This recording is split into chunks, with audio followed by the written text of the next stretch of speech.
Blind Mike Sundays, we do it live. Covering the stories, yeah, good vibe. Blind Mike Sundays, let the banter flow. From the highs to the low until the outro. Tune in, turn it up, we do it live. Blind Mike Sundays got the drive. It's all about the comedy and laughs. Let's do it live. Blind Mike Sunday.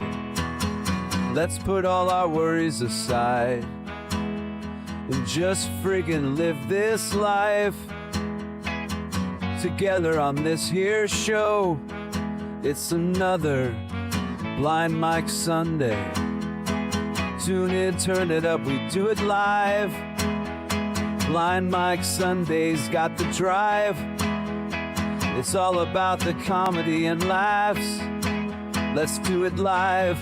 Blind Mike Sunday. Hello, gearheads. Happy Sunday and welcome to the Blind Mike Project. Go to blindmike.net for everything Blind Mike. This week on the show, we get some more out of Mike on Skankfest. We've got Stuttering John with a puppy pleaser. Is Steel Toe kind? Let's hope he's not all huggy. And finally today, Mike goes over Luis J. Gomez stealing from Kill Tony. That's a hell of a show. And now your host, a man who can get you pregnant just by making you laugh. Blind Mike Geary.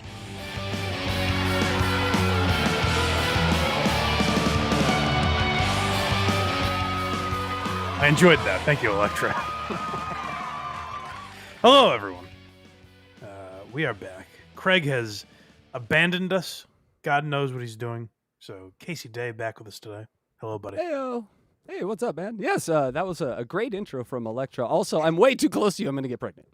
Yeah, look out, ladies. David Collins will also be joining us in about 45 minutes or so. Got some things to talk to that gentleman about.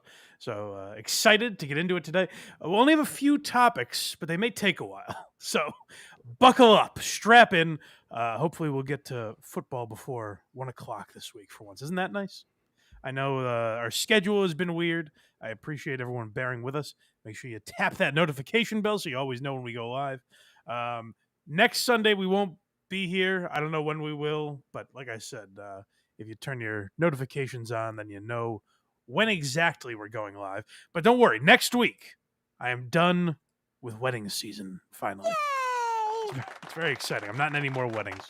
So hopefully we get back to a normal schedule after next week. And you can check out my Skankfest recap. We did a full hour talking about my experience in Vegas last week, all the hijinks and shenanigans that went on at Skankfest. So if you're interested in that, make sure you check out our last live stream from Thursday. It's up as a podcast as well, wherever you get podcasts.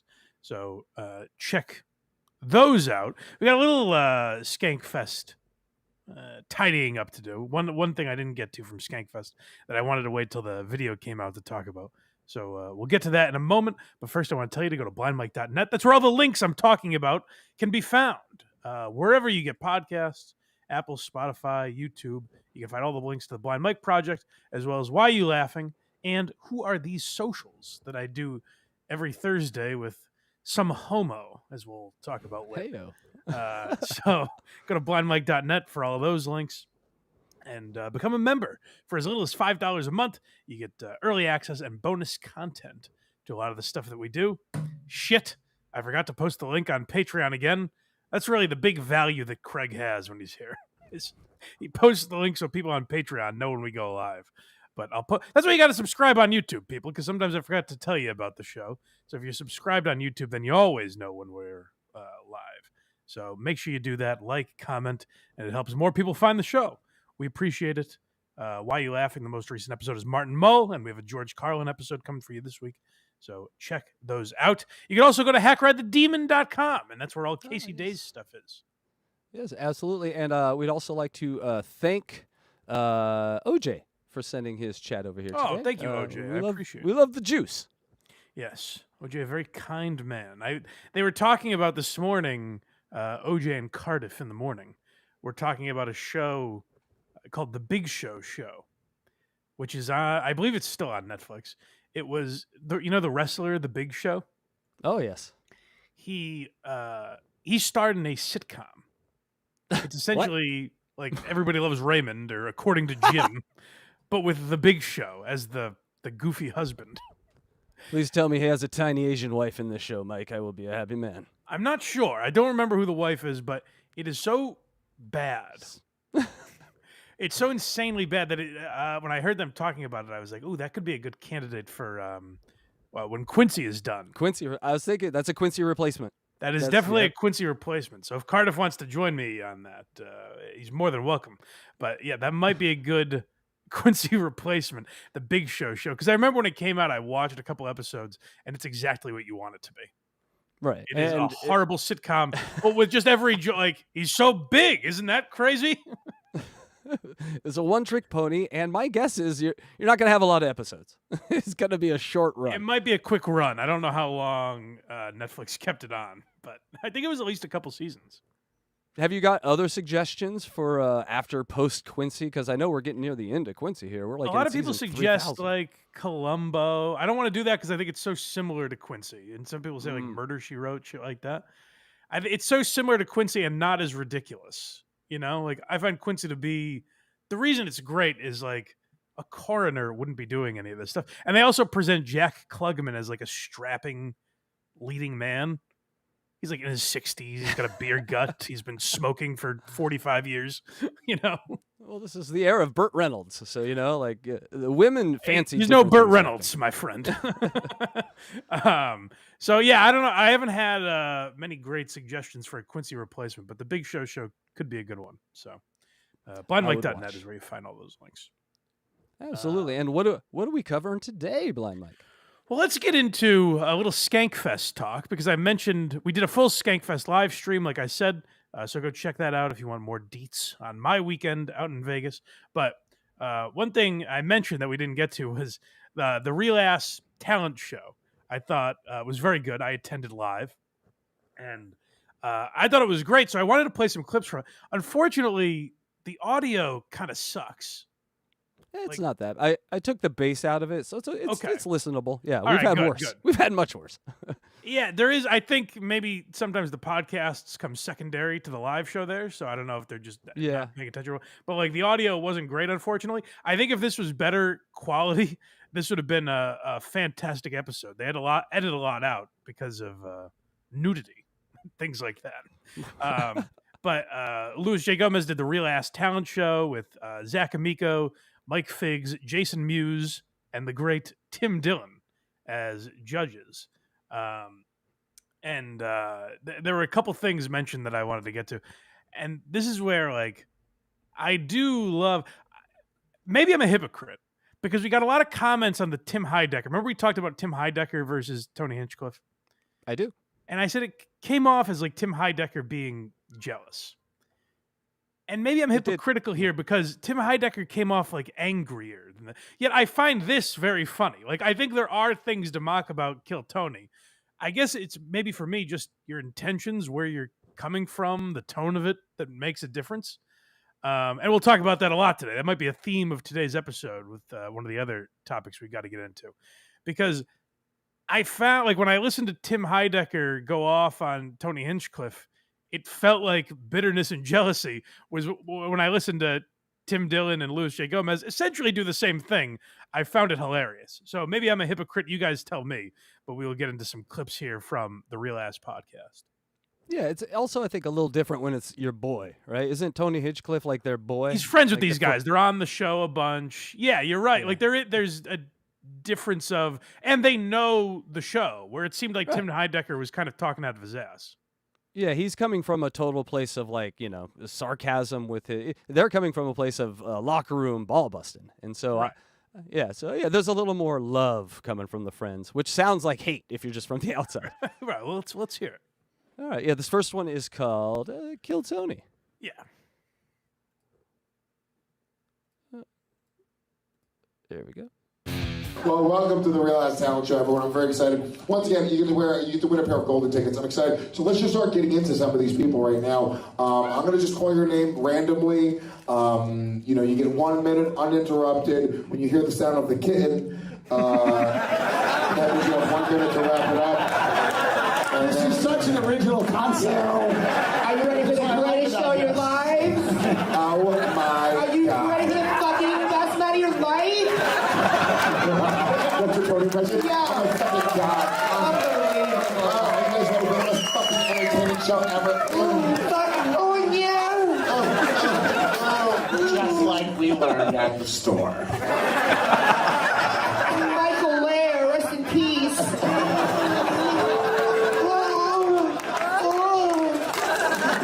I want to see his cock from Mary Met Sal. What the fuck? Mary Met Sal. It's funny because it's actually like on paper it's meaner than what Tim Heidecker was doing. But Absolutely. Were you in the room for that? I was, yeah. I think I hear you laugh, Mike. I swear I can hear you. You very well may. Tim Dillon was crushing during this show. And that's what I talked about when you talk about like the price of Skankfest. Like this is just one of the shows I saw. It was like Lewis and Tim doing this. And I often say this. Like Tim and Lewis could do the most popular podcast if they just wanted to ruin every relationship they have with comedians. Like the Ari and Joe DeRosa show that I mentioned. If Tim and Lewis just did that, they might be the two best at it. Nick Mullen as well. That's why it's a shame that the show they did together didn't last. I don't know if Tim and Nick weren't into it or what, but they did something called Bastard Radio. Terrible title. But the three of them together have such amazing chemistry. They're the greatest ball busters, and they're not afraid to talk about what fans are interested in talking about. So mocking Kill Tony in this way, I think, is perfect. Yet I do feel like an asshole because like 3 weeks ago we played that Tim Heidecker clip, and I was like, what a jealous prick. But he was doing the same thing they are, pretty much. It's just that he doesn't know them and doesn't know where he's coming from. Yeah, I think, I mean, yeah, exactly. That's it. Heidecker's thing was sort of, you can feel the jealousy dripping off of it. Yeah, but he was right in that, and this is what these guys are touching on, where it's like, it is weird, that, and I get it's working for him, so who the fuck am I to criticize it? It's a massive show, but it's weird, like, Tony convinces the audience that it's the greatest thing they've ever seen. And it's just like Hans Kim comes out and makes a racist joke, and it's not bad, but it is. Tony convinces you're seeing like the height of comedy week after week.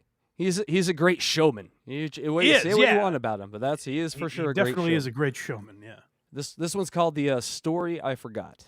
Oh yeah. So we take a break from the Kill Tony stuff for a second, and Lewis tells a story that I think represents what Skankfest actually is versus what people think it is, if that makes sense.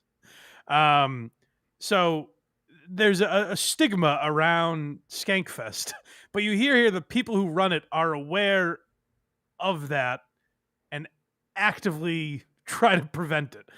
So I didn't run it. If I saw this guy, I'm the one person he could have walked by without getting wild reactions. But there was an interesting character that showed up at Skankfest, and Lewis talks about how they handled that individual.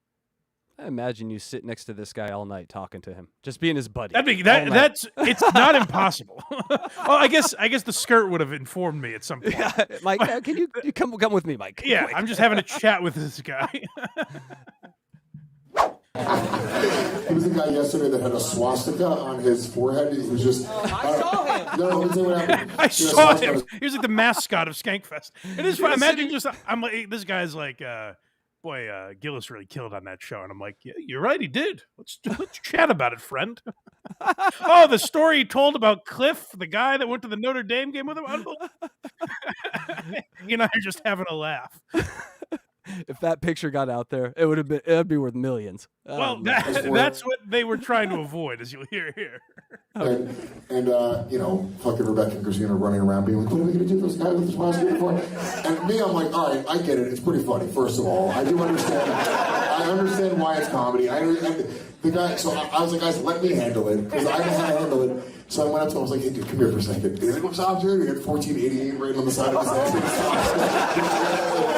And I was like, dude, you have to give a compliment first. So I was like, dude, I think this is awesome, just so you know.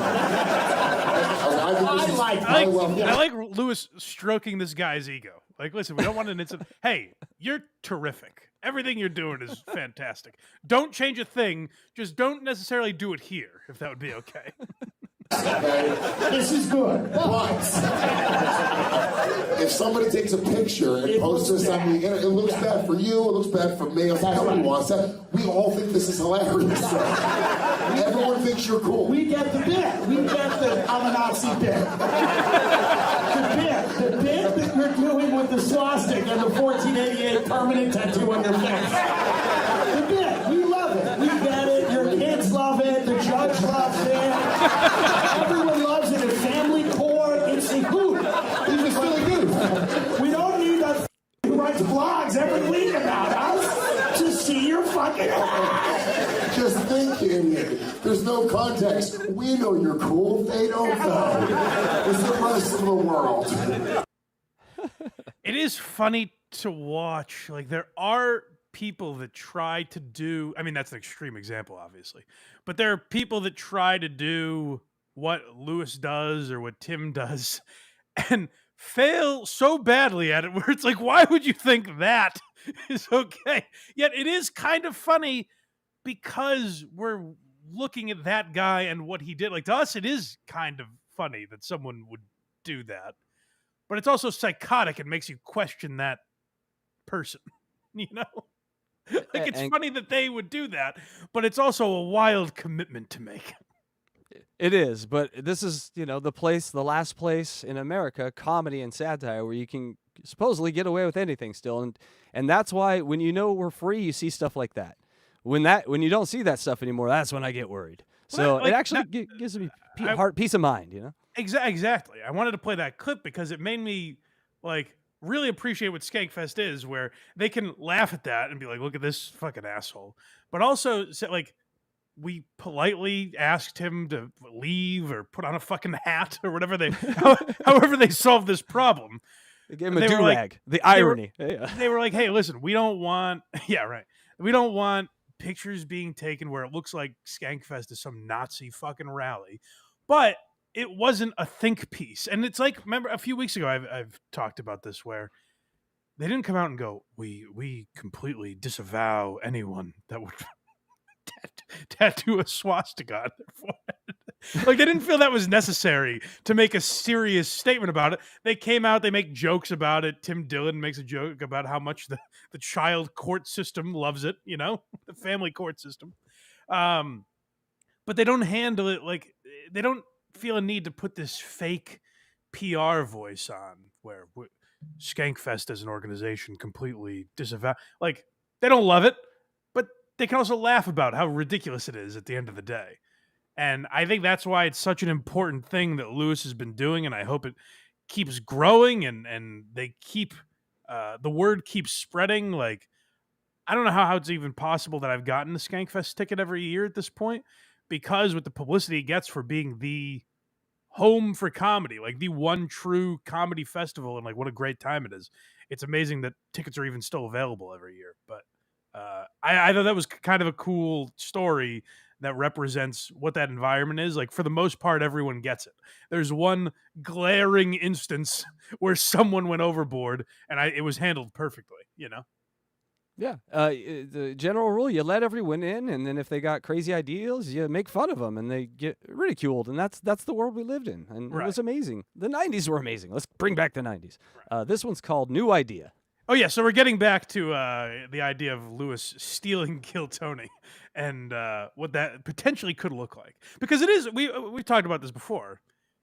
It is like, I think Tony has done a good job building that into something, but like, someone else easily could have hosted that show. Like, I don't think that was a wholly unique idea. The idea of comics roasting open micers and giving open, like, that kind of is what open mics were. Like, Lewis had done similar things at the Stand. Ron Bennington had a similar type of show.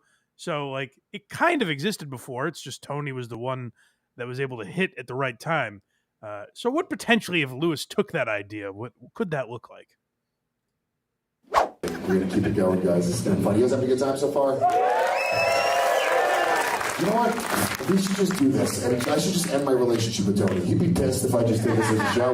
This is the future, guys. Yeah. Nobody wants to see shitty comedians. Shitty talent. That's the way to go. It's a whole different show, guys. It would be hilarious if you did this and it got 700 views on YouTube. Like, Tony wasn't even mad. He's like, no, it's good. This helps. Tony's like, this is perfect. Usually somebody doesn't do the shittiest version of the thing you're doing publicly. I mean, that's terrible. The people that are walking up here have no idea what's even going on. This is crazy. Well, we're gonna...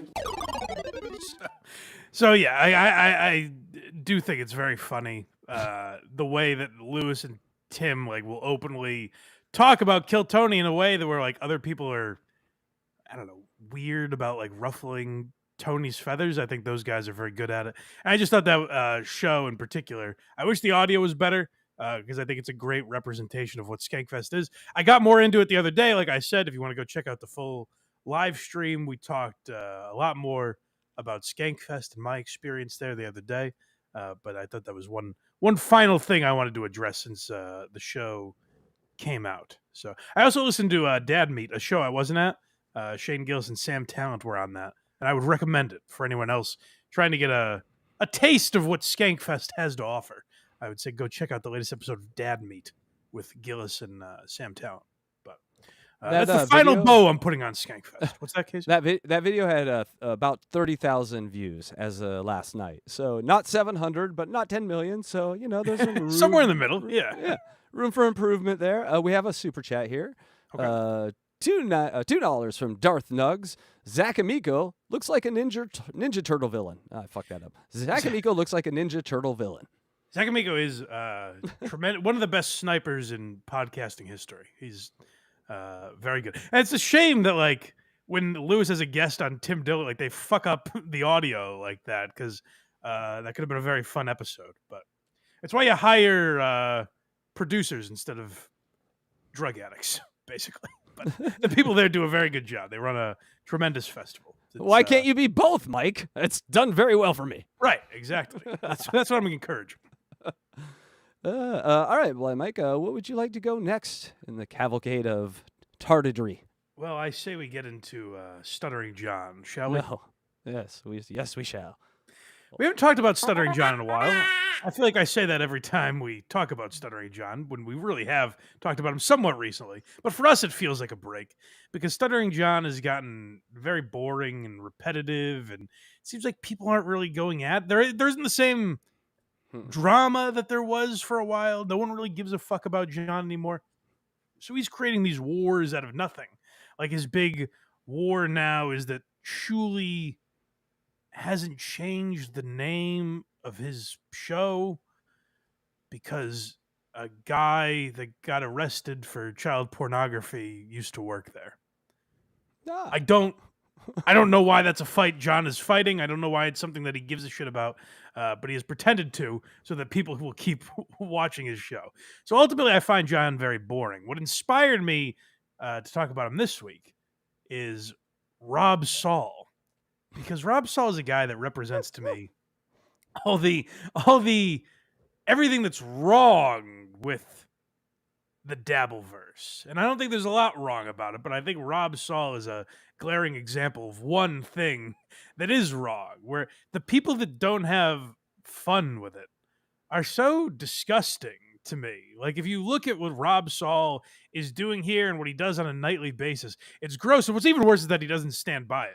Like when he's questioned on it, he does this meek, like, "Well, I'm sorry for that, and I shouldn't have done it." It's like, well, you do it every day, so why? Just because John scolds you because he thinks his channel is going to get demonetized, if that's the style of broadcasting you do, then stand by it or be sorry and change it. But Rob Saul's a disgusting individual, as we'll get into. But I think we start with just John here, King John Melendez. Yeah, so you call this the show without Carl and Shuli, which is, my God, So John every day talks about how toxic he threatens to leave. Oh no, John, don't do that. It'd be very sad for all of us. We're very scared that you're going to leave because you keep threatening it and you definitely seem to mean it. But this is what the world would look like, John. This is the ghost of Christmas future. if Carl and Shuli went away, this is what John would have left to talk about. Politics obviously don't work for John. So that was a swing and a miss. So this is what he would be left with if John had to do a show completely free of the Dabbleverse that he so desperately wants to abolish. He's the Duke of it. How do you retire a dukeship? Oh. That is true. It is weird that he wants to destroy the world that he is the leader of so badly. Well, happened in his marriage. Hey, that one deserves a... He's learning. Casey's learning what the rim shot means. Yeah, no rim shots for Mike. That's the rule. I made that rule last week. Well, sometimes I deserve it, but you deserve it. But I don't want to throw you off your flow. The Duke cooks. had a ribeye. Just talking about the meal he ate. This is a 60-year-old man bragging that he made himself food. He's a father. He raised, supposedly, 3 children, and he is bragging that he cooked a meal. The Duke cooks. Okay, I'm back in on Stuttering John now. The Duke cooks. That's fine. Bye. On Tuesday night, last night, grilled chicken. Tonight, chicken thighs. Wow. Skål! He looks like boiled chicken. Just squeegeed my shower. That's right. He's going You had through a tie. house chores. John, any housewife should have a podcast. If this is just recapping their day. This is boring. Like, this is when you heard your mother on the phone with one of her dreadful friends recapping their days. Like, this is not a podcast, John. What are you doing? I ate food and then cleaned my shower. Duke can squeegee, Duke can cook. This is the great disservice that Howard Stern did to so many people, and it's not Howard's fault. But wet brains like John listened to Howard, and they thought, oh, he just talks about nothing. I can talk about nothing. No, that's not what Howard was doing. Howard was an everyman, and he related to people, and he would talk about being miserable in his marriage and having to jerk off in his basement and all that kind of stuff. And while it does seem like you're talking about nothing, the reason it was interesting when Howard did it is because no one was doing that. You're hearing a professional disc jockey go off the script of what was the norm at that time. And so it was very interesting, and Howard was relatable. And then you look at shows like Legion of Skanks, like we just talked about with Lewis and those guys, or Come Town when it was on, where they had that quality where it seemed like they could just turn the microphones on and talk about nothing. What they had was talent and chemistry. Like, Nick Mullen has never prepared for a podcast in his life, yet he's able to turn on microphones and make things interesting, like tell stories or create bits that bring things to life for the audience. And so they're doing something very interesting, John, and take note of this. They're laughing. They're having an experience where they're enjoying what's being said. They're relating to it in some way, and they're laughing. That's the main ingredient, is the laughter, John. You telling us, quite literally, I cooked for myself and cleaned my shower. Do you hear how boring that is, John? And John, if he ever hears this, will say, that's the difference between me and Blind Mike. I'm interesting. He isn't. No, that's not true, John. No one is interested in you talking about the ribeye you had last night or the chicken thighs you're going to have tonight. That's not it. What people find interesting about you is what a buffoon you are, what a complete moron, and how every day you prove that and validate it for us. That's what people find interesting. And you keep stepping on rakes and embarrassing yourself in new and fun ways. Like, what's interesting about John is like threatening to get the FBI involved with me and OJ and Tukey. You know what I mean? Like 3 guys that literally did nothing to him. And he's like, we're going to get the FBI involved in this. Like Lady K and Shuley are one thing. That's a long-standing rivalry. But the idea that like he was going to get the FBI involved in something that OJ did was so laughable that it gave us weeks of content. No one, John, is talking like, hey, you got to see this clip. John is talking about making dinner. It's really, we make it interesting. We add something to this. You see how long I've been talking? People complain about how much I stop the clips and comment on them, but it's also the only reason people are watching. Because if I just played John, people would be like, this is garbage. It's dreadfully boring. But I think we have come full circle, which is while you were talking, you made me realize, like, when I first started watching Shuley cover John and then John's show, this was John's show. So Yes. this was literally before Shuley, before all that, this was the show that started Uncle Rico.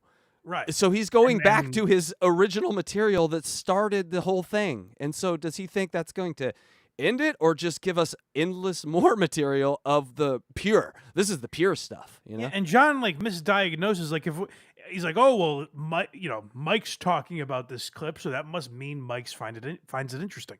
Yes, but not because of you, not on purpose. I find it interesting that a human being, a functioning human being, a father who had a job and is able to drive, thought that talking about the ribeye he had 2 nights ago is content. Like, that's fascinating to me. Yeah, case studies don't often know that they are case studies. Like they think they're people, and why they're laughing at me. I'm funny. No, you're a case study for our psychological, deep, dark issues that we haven't resolved yet. Yes, yeah. Also, if he goes, Duke knows how to wipe, I'm gonna lose it. If he does the, because that's where we're going. Yeah, with so he this. knows how to cook. By the way, we're not done with this. We've heard him. He's cooking and cleaning the shower. These are the topics that were so interesting in John's life. The cream really rose to the top. It really makes me respect Carl and Shuley. They made something. They made empires out of this content. Right. You know, before, Kyle's shower, you gotta squeegee it with bleach after every shower. It's a pain in the ass, I imagine. but it must be done. Of course. And today, my What? kitty litter mats have arrived. Oh, good. Oh, good. More cleaning the house. How dirty do you have to be to wash your shower after each shower use? I mean, think about that. I That's a I good wash it question. like once every 3 months because it's clean when I shower. That's a good He's like, point. no, the mud's everywhere after each shower. What are you talking about? Is I this how think, you like, wipe? He really saves the best for last. We're all thinking, John, we know you ate. We assumed you cleaned the shower. Have you changed the litter boxes? Please tell us, John. Oh, these poor fucking cats. Gonna change the litter boxes, put those little kitty litter mats down. These motherfucking cats better stop fucking getting kitty litter all over the goddamn house. What? Who's he yelling at? The cats, Mike. The cats. They're right in the room. You better listen to this. So who's that for? Like, who's John? I guess the question would be, because like I said, you'll say, well, Howard Stern did this. Okay, Howard Stern was relating to people that are in miserable marriages. Like, he kind of appealed to the common man, especially at that time, like in the 90s. He was appealing to an audience that hadn't been tapped into, really. Who are you appealing to right now? Cat owners / slobs? Like, what is the audience you're going to? That seems very niche, John. If you're appealing to cat owners who seem to hate owning cats, that's a weird. I give you credit. It is an untapped market, I think, but I don't know that you're doing the best job of it. Also, it's called a vacuum. I have 3 cats, and I use it every day, and there's no litter in my house. This guy he will squeegee that shower once a day, but he won't vacuum. He's so fucking weird. And he substitutes bluster for content. He's Yes. like if you just said I'm changing the litter box because the cats get the litter everywhere, that's not interesting. But if you go, I'm changing the goddamn litter box, all of a sudden we're like, ooh, this man's yelling. He must be saying something incredibly interesting. Every day is dull Festivus for John. Just the most lame things he can complain about. Well, that's the problem. And like, John, I like all those radio shows too that talked about their life and the podcasts that talk about their life. I like a lot of them, like I said, because some of them I find interesting. I live a somewhat dull life. I talk about my life sometimes, but day to day, I'm not out there. I'm not a partier. I'm not a crazy guy. If I talked about every day, it would be relatively boring on most days. Now, you can make fun of me, John, and say that that's because I'm boring, but it seems like, based on what you're providing us, we're not so different, you and I. It seems like day to day, you live a pretty boring life, and it's not what should qualify as content for you. I never had this problem in the apartment. Oh, interesting. Never had this problem in the condo. Suddenly I have a nice, beautiful, brand new house, and these fucking things give me fucking hell. It's not even Xavier. It's Wolverine, that fat fuck. Oh, good. I was hoping you wouldn't point fingers at one of the cats, but I'm glad. I'm glad they've been shamed by name now. I'm glad we can. Now we know who to point our anger at when we're writing nasty emails. We know to send them to Wolverine. Thank God it wasn't Xavier. I think much higher of him. I'd hate to hear that. As if we're tracking John's cats. Like, oh, he's always giving Wolverine the business. When is it going to be Xavier's time to pay the penance? And you know, Mike, they say cats are mirrors of their owner. So he just called his cat fat and lazy and tracks mud through the house. So and he drinks and he doesn't really know his kids that well. That cat's not paying its child support on time. This fucking cat is the cat's always talking about how great he used to be on the Stern Show and Leno, but doesn't really talk about what he's done in the last 6 years and how he's embarrassed himself. These stupid fucking cats. That cat would scratch the shit out of the dues pail. This cat clearly has a drinking problem, but brags about not drinking until 2 p.m. because that really proves to everyone he's not an alcoholic. These dumb cats. Dog. A large dog. Oh, go back a little bit. I want to hear John tag his joke where he talks about his cat. And the guy, folks, this cat is so big. How big is he, you ask? It's not even Xavier. It's Wolverine, that fat fuck. This fucking cat is the fucking size of a fucking dog. A large dog. Yeah! He got there. I thought he wasn't going to stick the land. When he said the cat was the size of a dog, I was like, John, some dogs are pretty small. I don't know. I don't know if this bit's working. And then he goes, a large dog. And are we all on the floor now? John, this cat is the size of a Labrador retriever? I doubt it.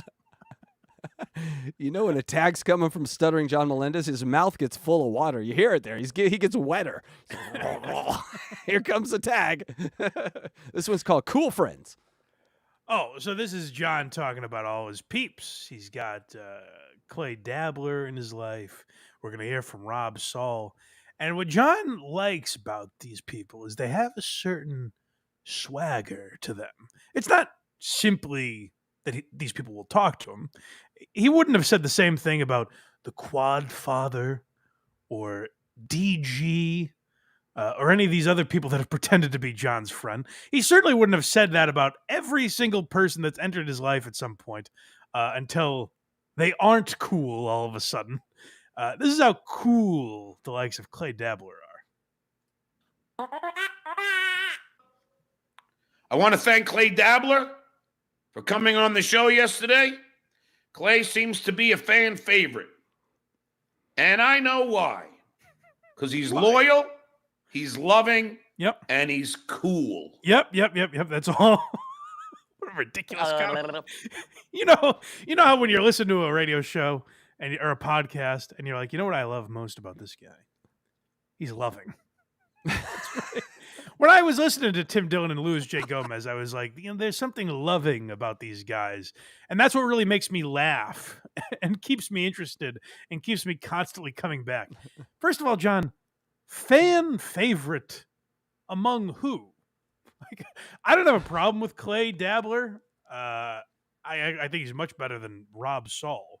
And I also think he's up to something, mostly because his name is Clay Dabbler. That's what really tipped me off. I suspect that's not his last name. he gets in some good barbs to John, and John's like, not. He realized that John doesn't pay attention.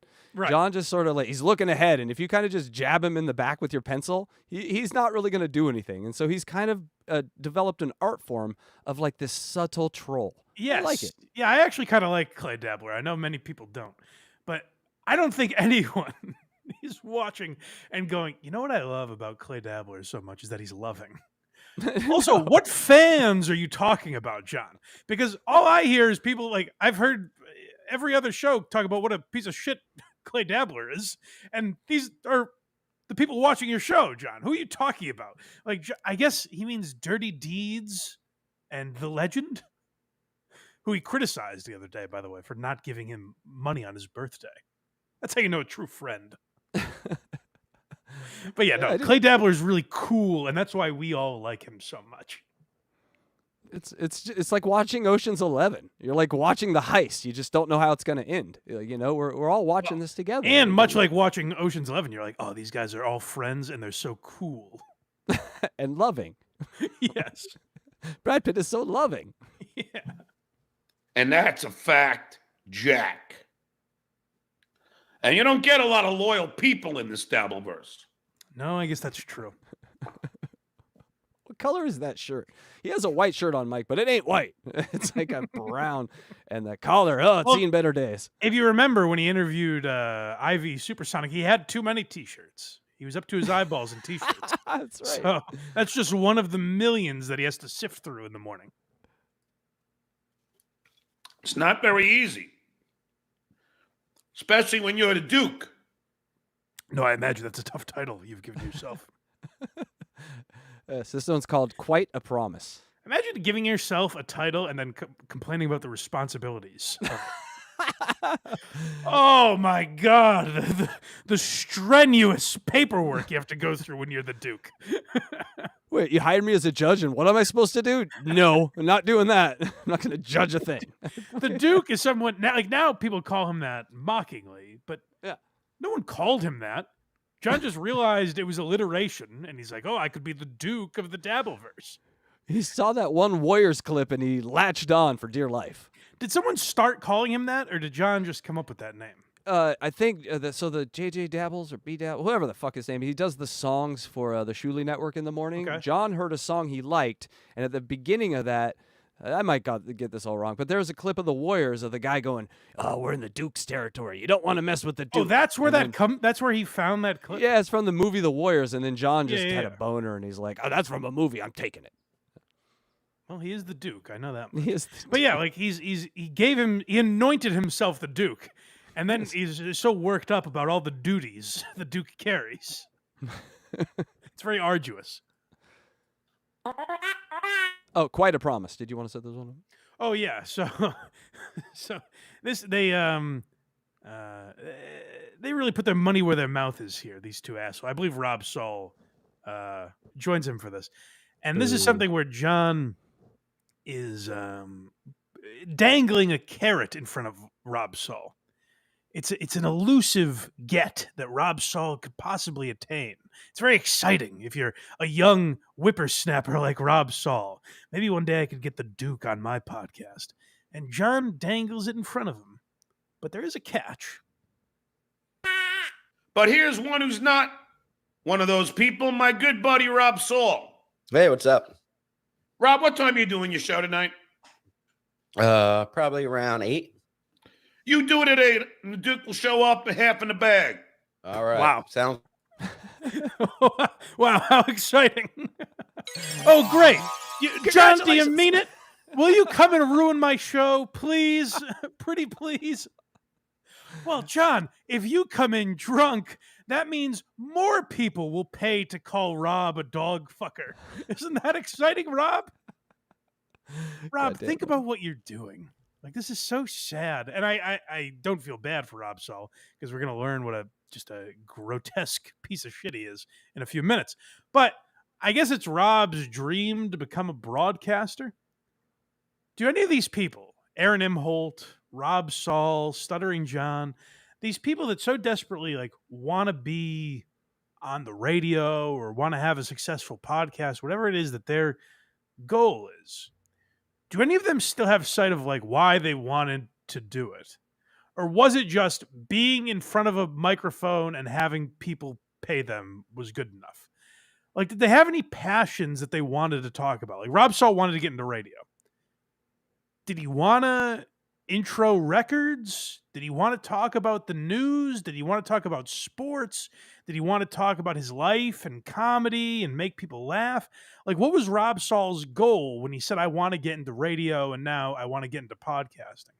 Because now all he's doing is following in the footsteps of Kevin Brennan and Stuttering John. He's just a worse version of that. And he's like, here's what I'll do with my podcast. I'll hope that people show up and insult me and pay $2 to do it, and I'll read those. And then when I read them, I'll call those people losers with nothing better to do. Like, is that what your goal was when you dreamt of having a podcast or a radio show? Is that what you wanted to do? Just do the show. Like, this is kind of what I wanted to do. I like talking comedy and stand-up and podcasting in that world. And one thing that fascinates me is train wrecks. I'm very interested in watching them. I can't see them in real life, so I like to listen to them in podcast form and comment on them. I enjoy doing that. If for some reason I couldn't or people didn't want to watch it, I would talk about maybe either one of my other interests or I would stop podcasting. I wouldn't just turn on the camera and be like, all right, guys, money time. Throw me a few bucks so I can keep doing this. Like, it doesn't make any sense to me. Well, we actually have done that, but as a satire. Well, listen, sometimes someone needs to be mocked, you know? Yes. The best way I could describe this, just in my experience in life, Blind Mike, is that a statistic I saw once from Guitar Center. That is 90% of people who buy guitars never write a song. Sometimes it's just shiny, and they want to go in and have this thing. I want to be a podcaster. Howard Stern did this. Opie and Anthony did this. But you're not doing it for the right reasons. You're just doing it because it was shiny. And so they just put that guitar up on the corner, and it gathers dust. And it really is. They see, like, Rob Saul, and Rob, I mean, deny this if you want. What Rob Saul did is saw Stuttering John turn on his camera and read insults. And Rob Saul said, oh, well, then maybe I can do that too. Like, that's his greatest dream, is to make $300 a show on people calling him a dog fucker and a guy whose wife left him for his cousin. And that's his greatest dream, is that someone sends him $100 to say that he molests his dog. Well, let me frame it like maybe he wants to be a fluffer for stand-up comics. He's training the next batch of stand-ups. Just make fun of me. Sharpen your tools on me. He's actually doing a service. I guess, but we're all losers for doing this. Rob is really cool. What's really cool is just reading our comments out loud and adding nothing to them. That's what's cool, I guess. Sounds good to me. Because we got a Thursday night football game. Oh, okay. What does that even Now mean? keep in mind the Duke's going to be half in a bag. John, you've made that crystal clear. Anytime the sun sets, we understand that's what's going on. But hold on. The Thursday night football starts at like 8:15 Eastern, right? Correct. Am I wrong about that? No, that's right. I mean, pre-game's earlier, but yes, that's when the game. Why does John say, like, hey, listen, we've got Thursday night football. So A, I'm going to be drunk, and I'll only do the show if it's at the time that the game starts. So he's going to be well inebriated before the game. And then when the game starts, hey, listen, it's Thursday night football. The one thing I have to do is get on a podcast. You can't take the night off drinking. And John, I hate to say it, because I know sometimes you wait until 5 p.m. to drink, which means you're definitely not an alcoholic. But what alcoholics do sometimes is say, like, oh, well, there's Thursday night football. I have to drink. The Yankees are on. I have to drink. You know, there's some excuse why I have to be shit-faced by 8 p.m. You don't hear how you sound, John? Like, that sounds psychotic to say to a guy who you're claiming is your friend. Like, oh, I love these guys. I love Clay Dabbler, and I love Rob Saul. Saul, I'll do your show, but I am going to be hammered and probably ruin it. Now, luckily for these two, John being hammered is the only reason people would watch. I watched it and found it pretty uninteresting. John was pretty drunk. They had Keanu on, and John hit on her and so smoothly said, Keanu said hello, and John goes, now Keanu, you know, when I jerked off to you in your leather pants, you're not offended by that, right? And Keanu's like, I guess not, no. Whatever. I used a squeegee. This one's called Politics, Mike. Oh, well, this is John's insight. And, you know, I mocked John for not having anything to talk about. But let's not forget, he is a political fixture, a political talk fixture. People turn to him to say, should I vote for Donald Trump?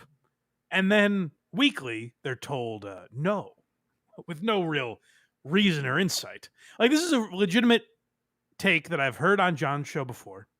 I assume he probably said it on his last political show, and he will say it on his next show. I'm willing to bet you that John will say something to this effect on his next political show.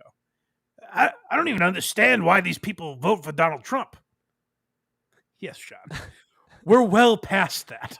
This is the third election. People will be voting for Donald Trump. You got to get past that at some point. It's crazy. The guy used to host The Apprentice. I don't know if you know about that. He was on Saturday Night Live. Isn't it crazy that now he's hosting? He's the president of the United States. I almost said he's hosting the United States, which in a way is kind of what he's doing.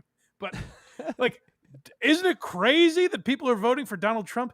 John, after 12 years now, or eight years, I'm sorry. After 8 years, you got to get past it and have another take. So this is John talking politics, and he doesn't usually like to do that with Rob Saul, but he's going to school him for a moment here and talk about abortion. See, Rob, see, you are the moderate kind of Republican that we need. Somebody that, you know, because really it shouldn't be a right-wing, left-wing issue. It's just a matter. Fair. Look, if your daughter, I don't know if you have a son or a daughter. I can't remember. Daughter.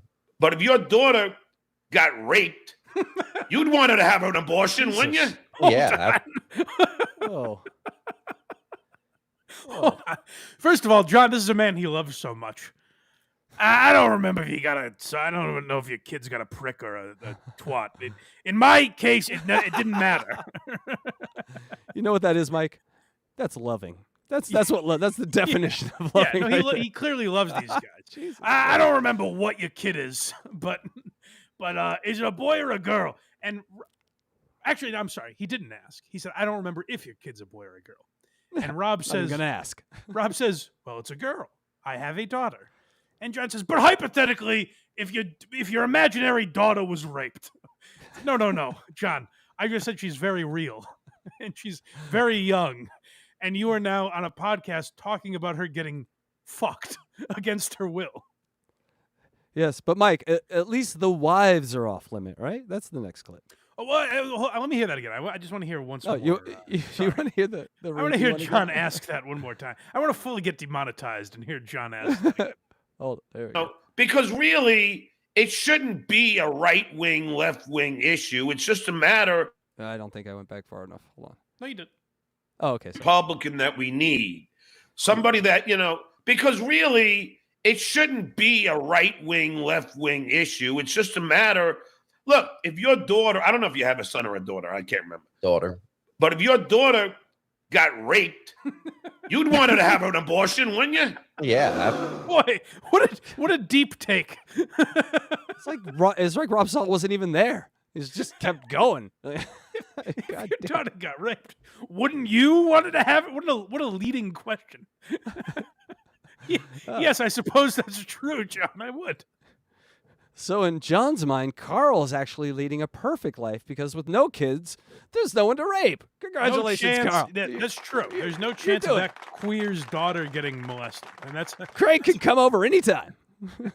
So yeah, wives are off. You're right, Casey. I've heard this from John for a long time. Even the mafia doesn't mess with family. So he's going to reiterate that point here. And you know what? Credit to John. Credit to the Duke. The Duke points out his foibles. The Duke is not perfect.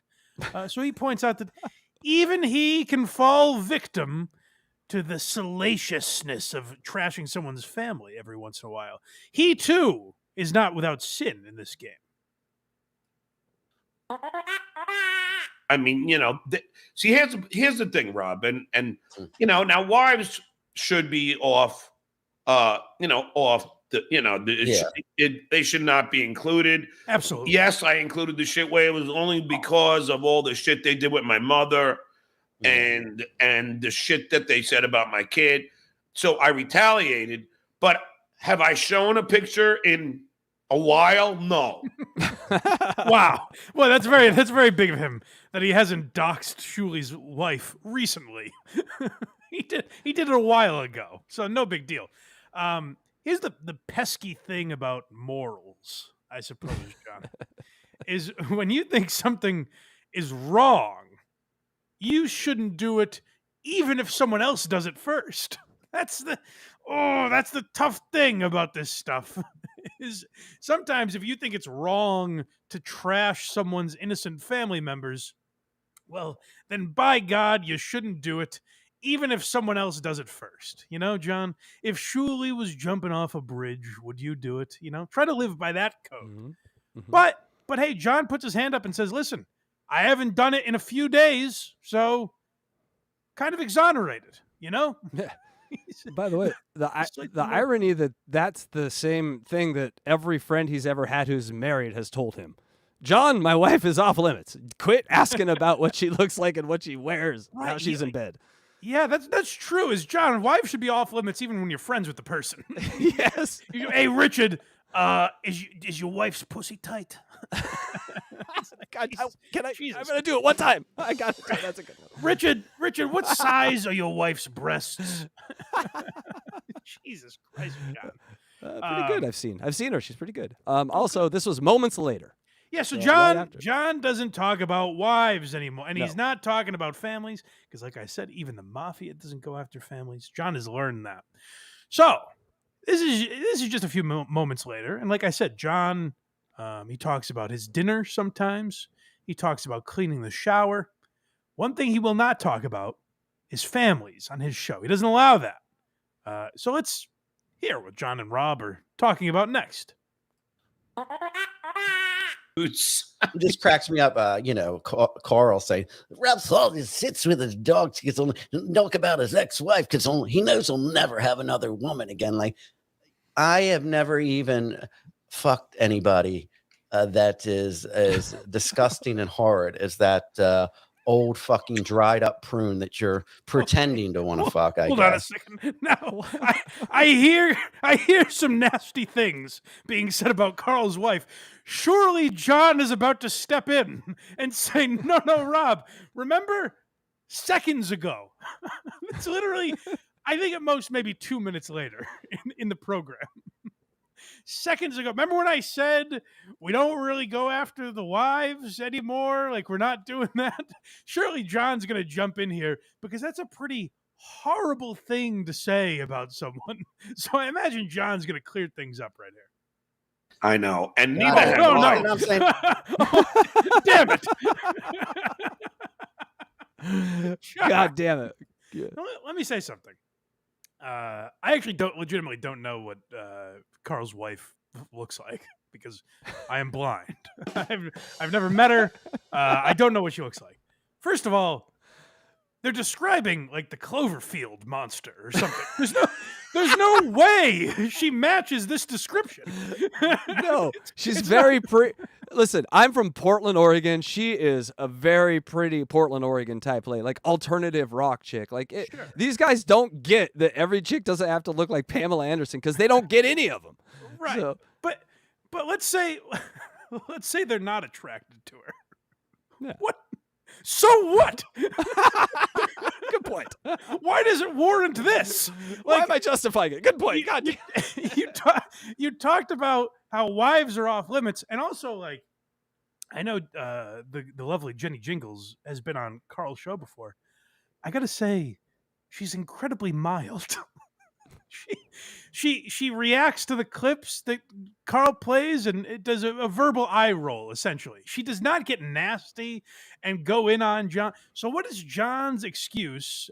Rob doesn't need an excuse because Rob is just a disgusting human being. He has no moral lines. Whatever John lets him do on that show, he will do. So Rob, I'm not looking for excuses from. how does John explain getting this fucking nasty about Carl's wife? And I know what John will say is, he talked about my kids. And I know the 3 examples he's going to bring up. I don't know if you guys know this. Carl said that one of the kids looks like Baba Booey, and that's an insult to Baba Booey. Carl had a description of his podcast where he said, we call John's kids losers. It's more fun than you might think. And then on said podcast, he did in fact call them losers. I'm not even going to get into whether or not those things should be taken seriously and a grudge should be held with the vendetta, the burning intensity of 1,000 suns. I'm not going to talk about that. What I'm going to say is those things happened multiple years ago, I think, at this point. What has Carl done lately, John? Because you just said you haven't talked about Shuli's wife in days. It's been days since you talked about what an ugly behemoth Shuli's wife is. That was days ago, so we should all forget about it. So what has Carl done to warrant this? That we're not that we just watched, that we're going to continue watching. They go on for minutes, and I cut a lot out because I was like, good Lord, I like Jenny Jingles. I can't listen to this. This is psychotic, what they're about to launch into. And it's because her husband called Rob a loser once. That's what sparked this ugliness. Yeah, I rewinded just so we could hear it one more time because it's and then horrid is that old fucking dried up prune that you're pretending to want to fuck, I guess. I know, and Not neither have I. that I'm saying anything against gay people, but Hold on. you know, Hold on. John needs to make. He's like, I've never fucked anyone that ugly either. Rob's not the only one. I have also. that's a lot of things closeted gay guys do is they marry someone extremely overweight or extremely old, just with low self-esteem. Hold on. Like I said, why is he bringing that up? Is Jenny Jingles extremely overweight? No, not at all. I didn't think so. They started telling on themselves in the middle of this. What picture are they seeing? Just whatever they want to. Yeah. That's what's great about being a crazy person, Mike. You can just create your own realities and exist in them. She's enormous. Remember, this is loving. This is their reality, where this is right. loving and normal behavior from 2 men talking about another man's wife. This is I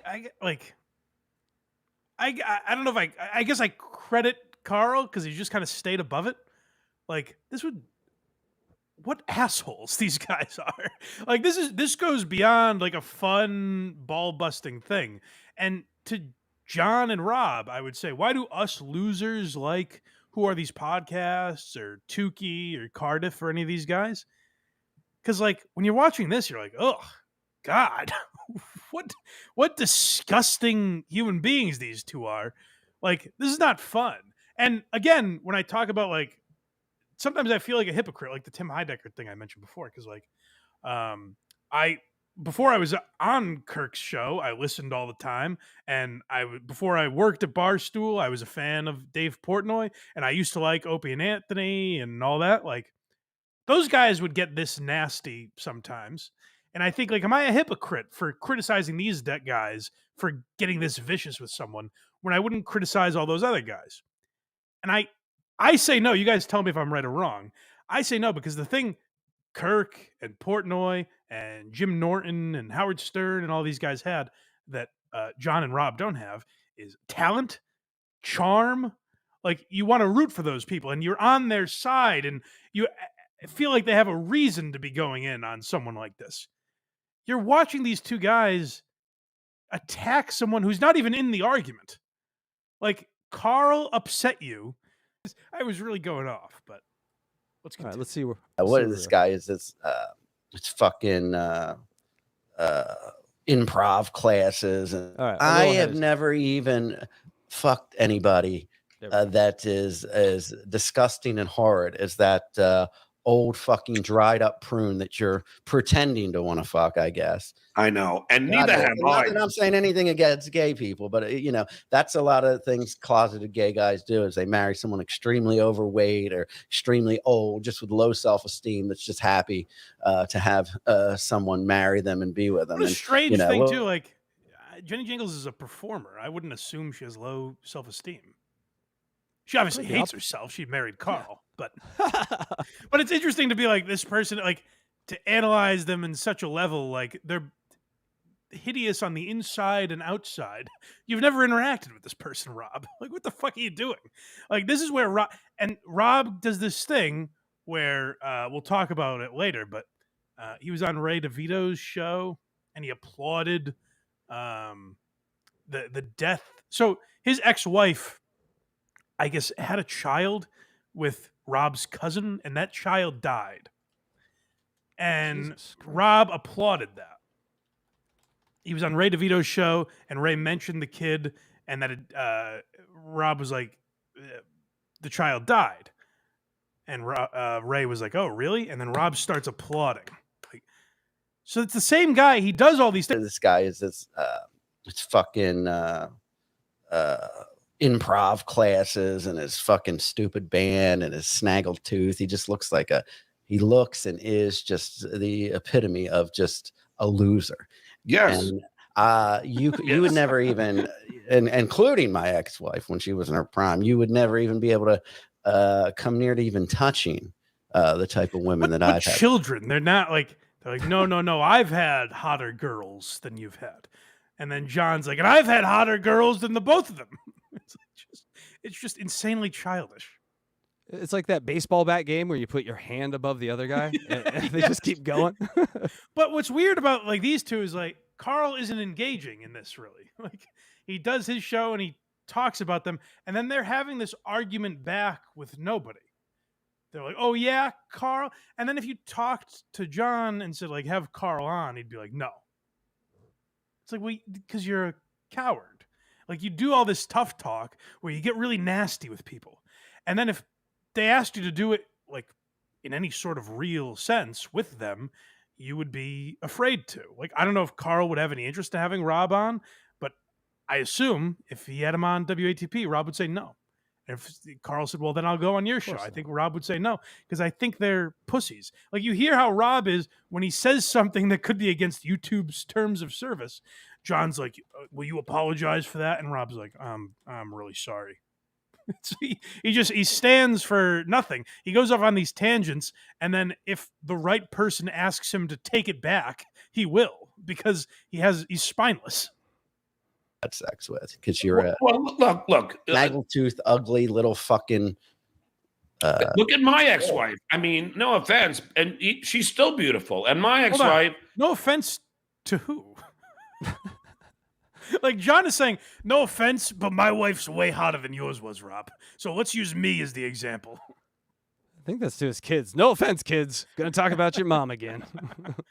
Was gorgeous. I mean, and there's no doubt about it. And she still is gorgeous.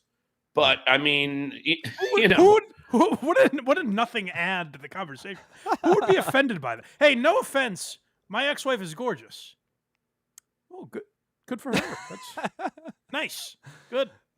I'm highly offended. You fucked anything that walked upright. Who was he afraid of offending? Rob? Carl? Jenny Jingles? Who in this conversation was he afraid of offending here? I don't know. This is the girl that is goofing on us. Yeah. Worried This about one? it. Well, you Is got it this some, one? Hold on. No, not really. She's not goofing on you guys. You're mad at Carl. Imagine him picking a freeze frame of the worst moment of someone and like capitalizing on that. Where'd you learn that, John? That's what everyone does to you. True, yeah. Well, they all have the thumbnails of snot running out of my nose. I had to search 6 hours of tape to find this second of her not looking pretty. Look at me. We don't have to do that, John. We just stop and it's there. That's what it is. That's what he's showing, right? Like a screenshot from some live stream. Yeah, when she's talking. Listen, I'm an editor. You can play this game with anyone. We all look like, crazy people sometimes when you're talking, you're laughing or whatever. And so, but with John, it's called Stop the Needle Anywhere. And but also, I mean, what it proves to me is like these guys have nothing. Like Carl No. makes fun of them weekly, multiple times a week. He Yes. constantly shits on them, and there's always new fun stuff to make fun of. And these two have literally nothing, which is kind of crazy because like Carl does stuff you can make fun. The guy says exact chi, which I thought was impossible. When I heard that starting to get made fun of, I said clearly they're exaggerating or they're getting something wrong. I listened back to the old episodes. He would say exact chi. He's a mush-mouthed dork.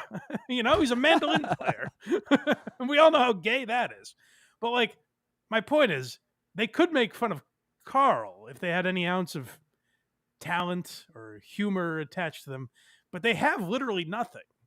And John, for 6 years now, has gone like, how can I get to this guy? Instead of making fun of him, I'll try to get his Patreon taken away. That didn't work. Okay, well, then what should bother him? Going after his family in an unfunny, vicious way. Like, if you take what John has said about Shuli's wife, about Carl's wife, about Shuli's kids, like all the things that John has said about families, I don't know. To me, it's much worse than the 3 incidences that John keeps pointing out over and over again. Yeah. I mean, she's making sure Carl picked up all his toys and takes. I mean, his this is what's goofing Nice. on Nice us. one. yeah. Pick up all your toys, Carl, and you take your nap. Oh, Mom, why? I'm trying to stream with my buddies. I'm cool like Anthony Comia. He likes me. Stay off my mandolin, by the way. It's mandolin. Nice. He does play a mandolin like a real pulse smoker. But I don't like. I guess the joke with Jenny Jingles is that she's older than Carl by a few years.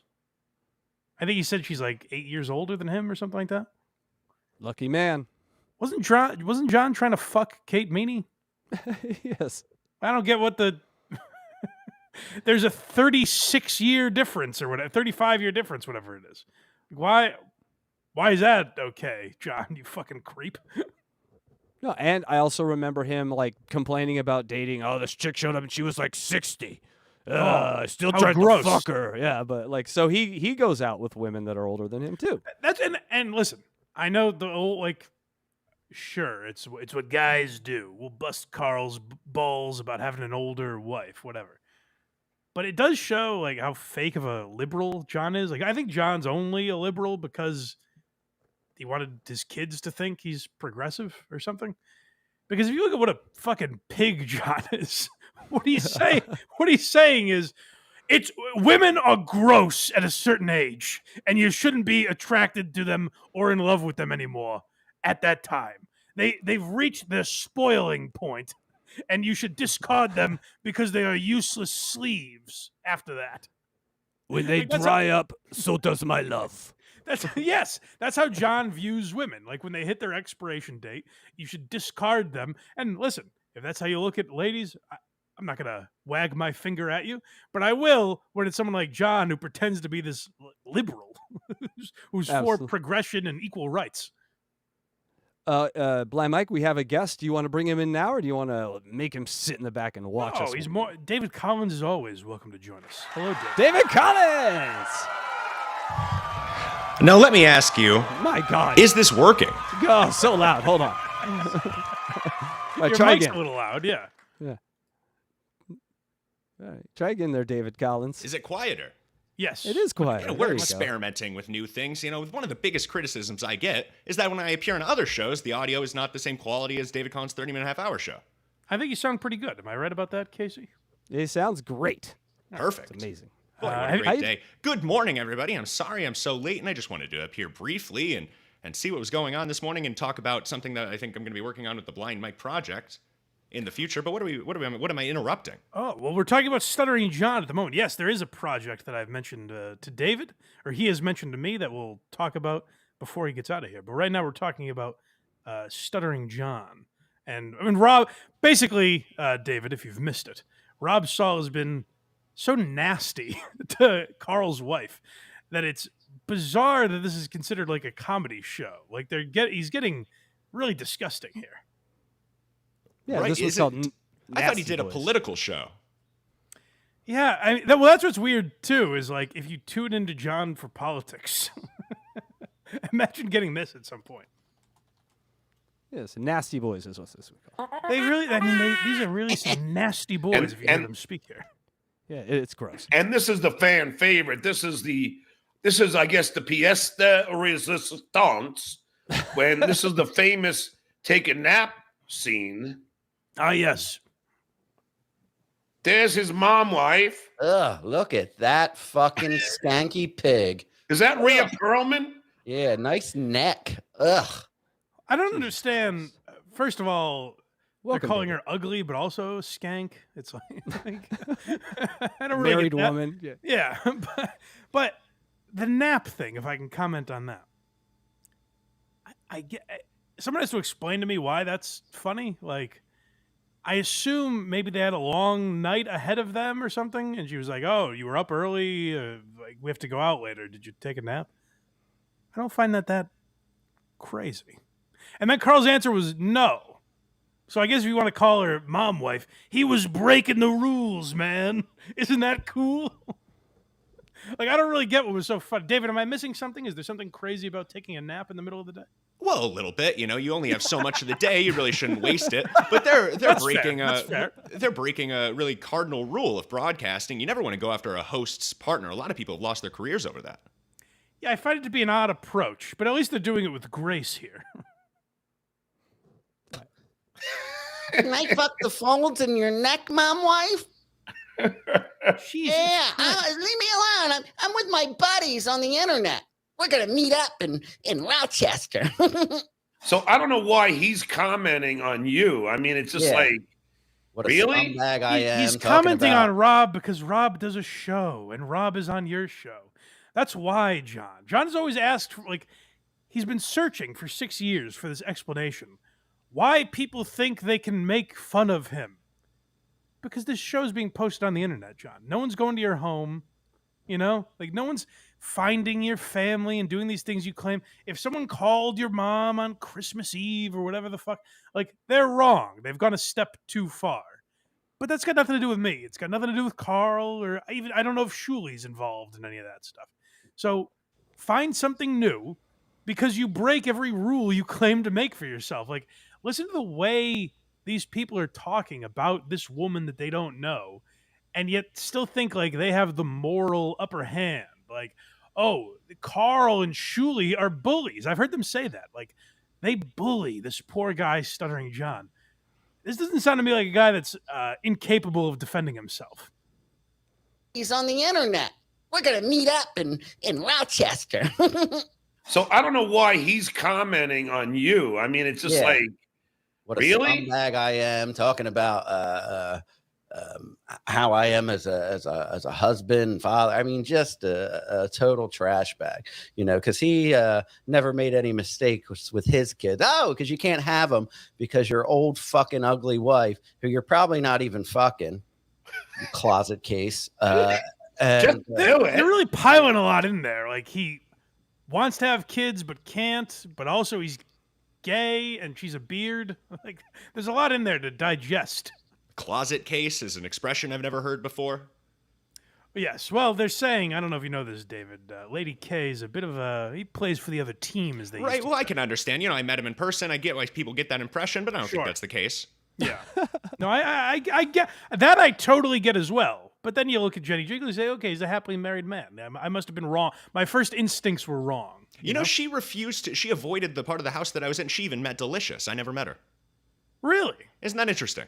Well, at least you got to meet Delicious. So I'm not even certain. I'd have to ask Delicious, but he's not a very good reference on something like that. I'm not, if I was really investigating the situation, you know what I mean? Absolutely, yes. Yeah, David, get to the bottom of this. Is Jenny Jingles attractive? David, you're very good at not meeting people. I got to say, one of the best ever. Oh, well, that's nice of you to say. Jordan of not meeting people. Also, turn your headphones down a little Yeah, bit. just do it. Yeah, big closet case, got that old wife who, even if he wanted to, close his eyes and pretend it was a man and fuck it so he could have children, her eggs are too dried up and fucking disintegrated to have any God. children. Good Lord. And Yeah, I am getting Disintegrate? angry angry text right now from Electra. She does not like this. This turns the women against you.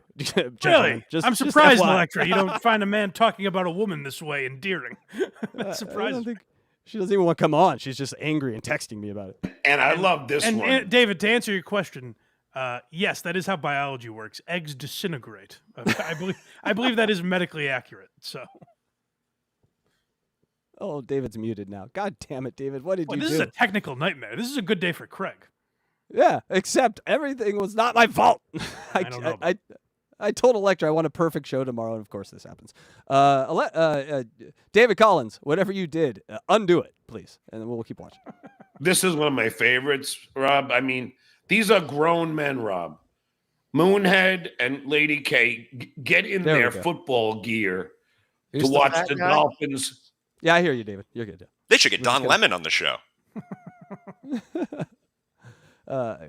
Vinny Paulino. And and they get in their respective football outfits to celebrate, to watch their game together. Yeah, that's That's the one thing that is true, is that Carl is terribly gay for Vinny.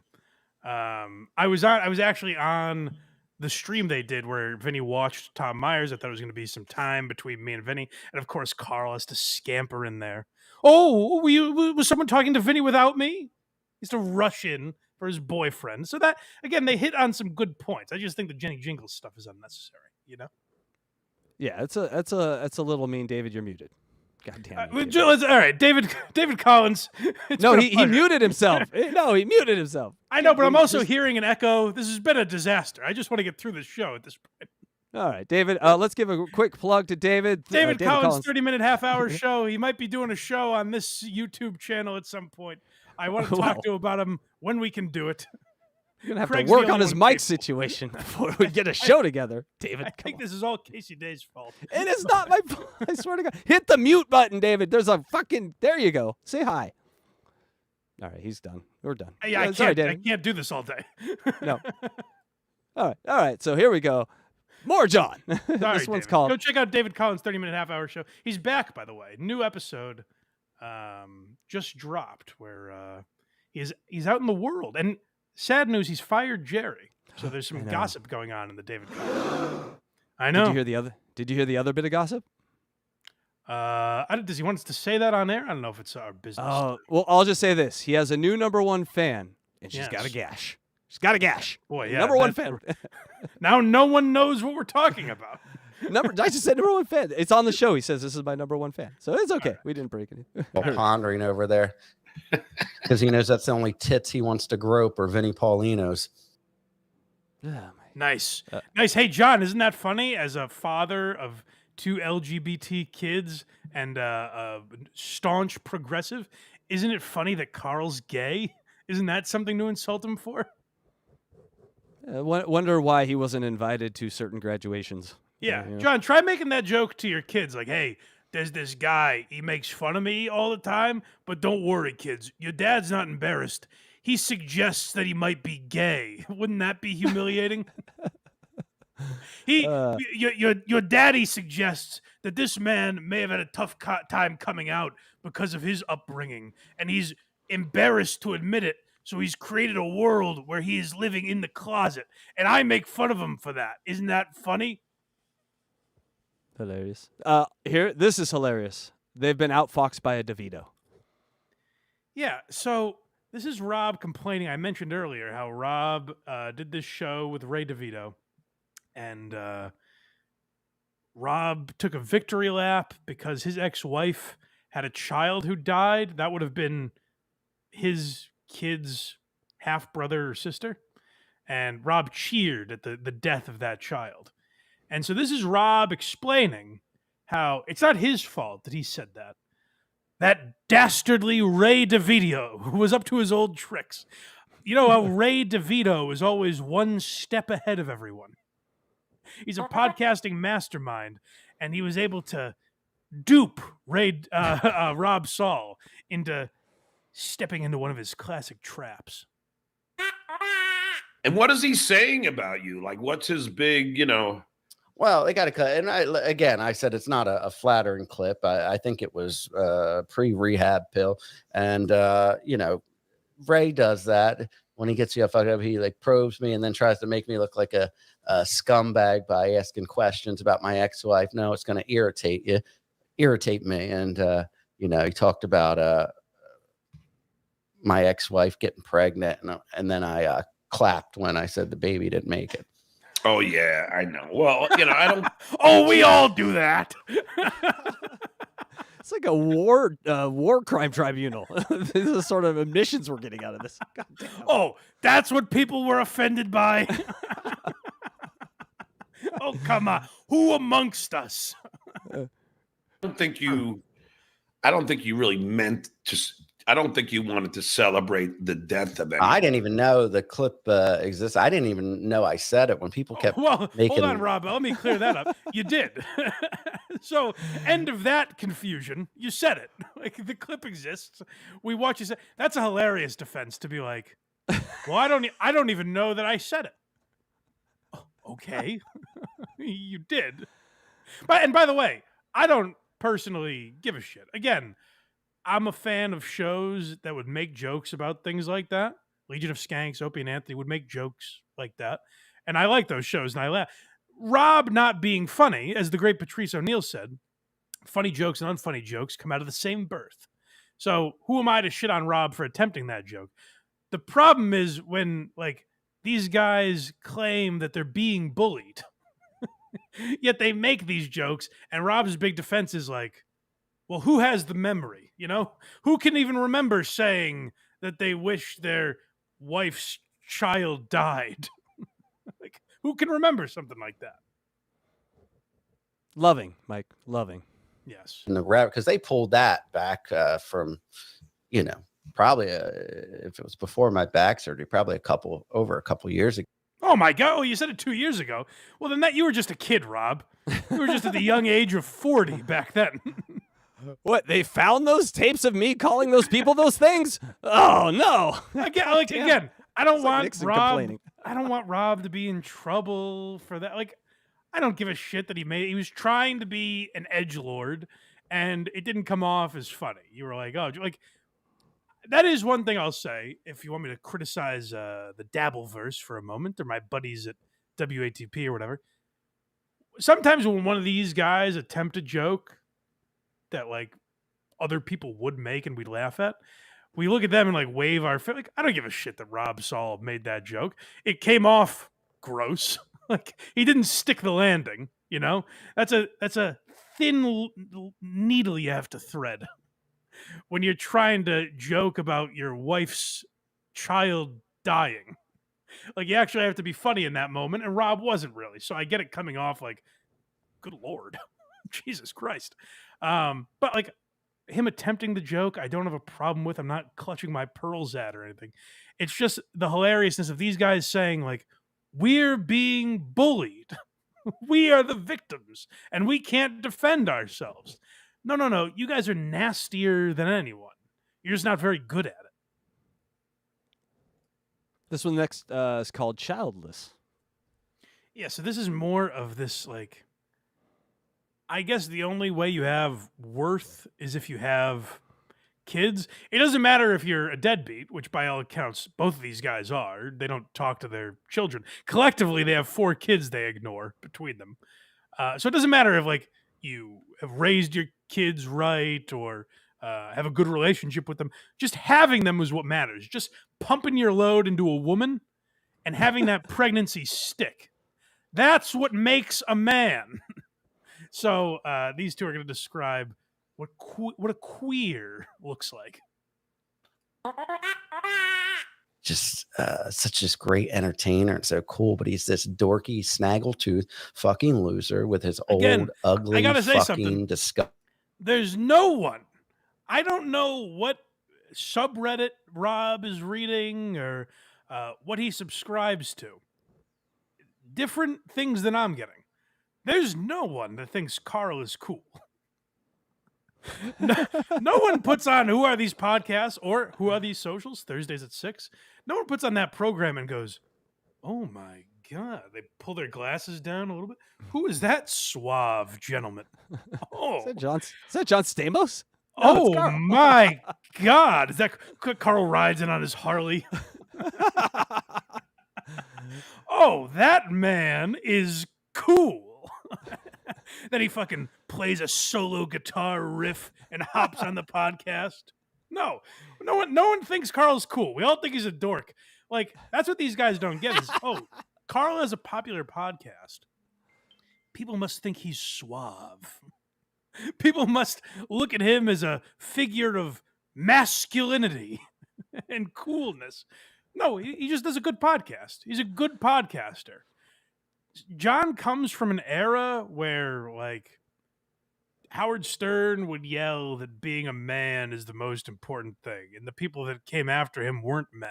And that's all John took from that era of comedy was like, oh, you got to be a man. You got to impregnate women.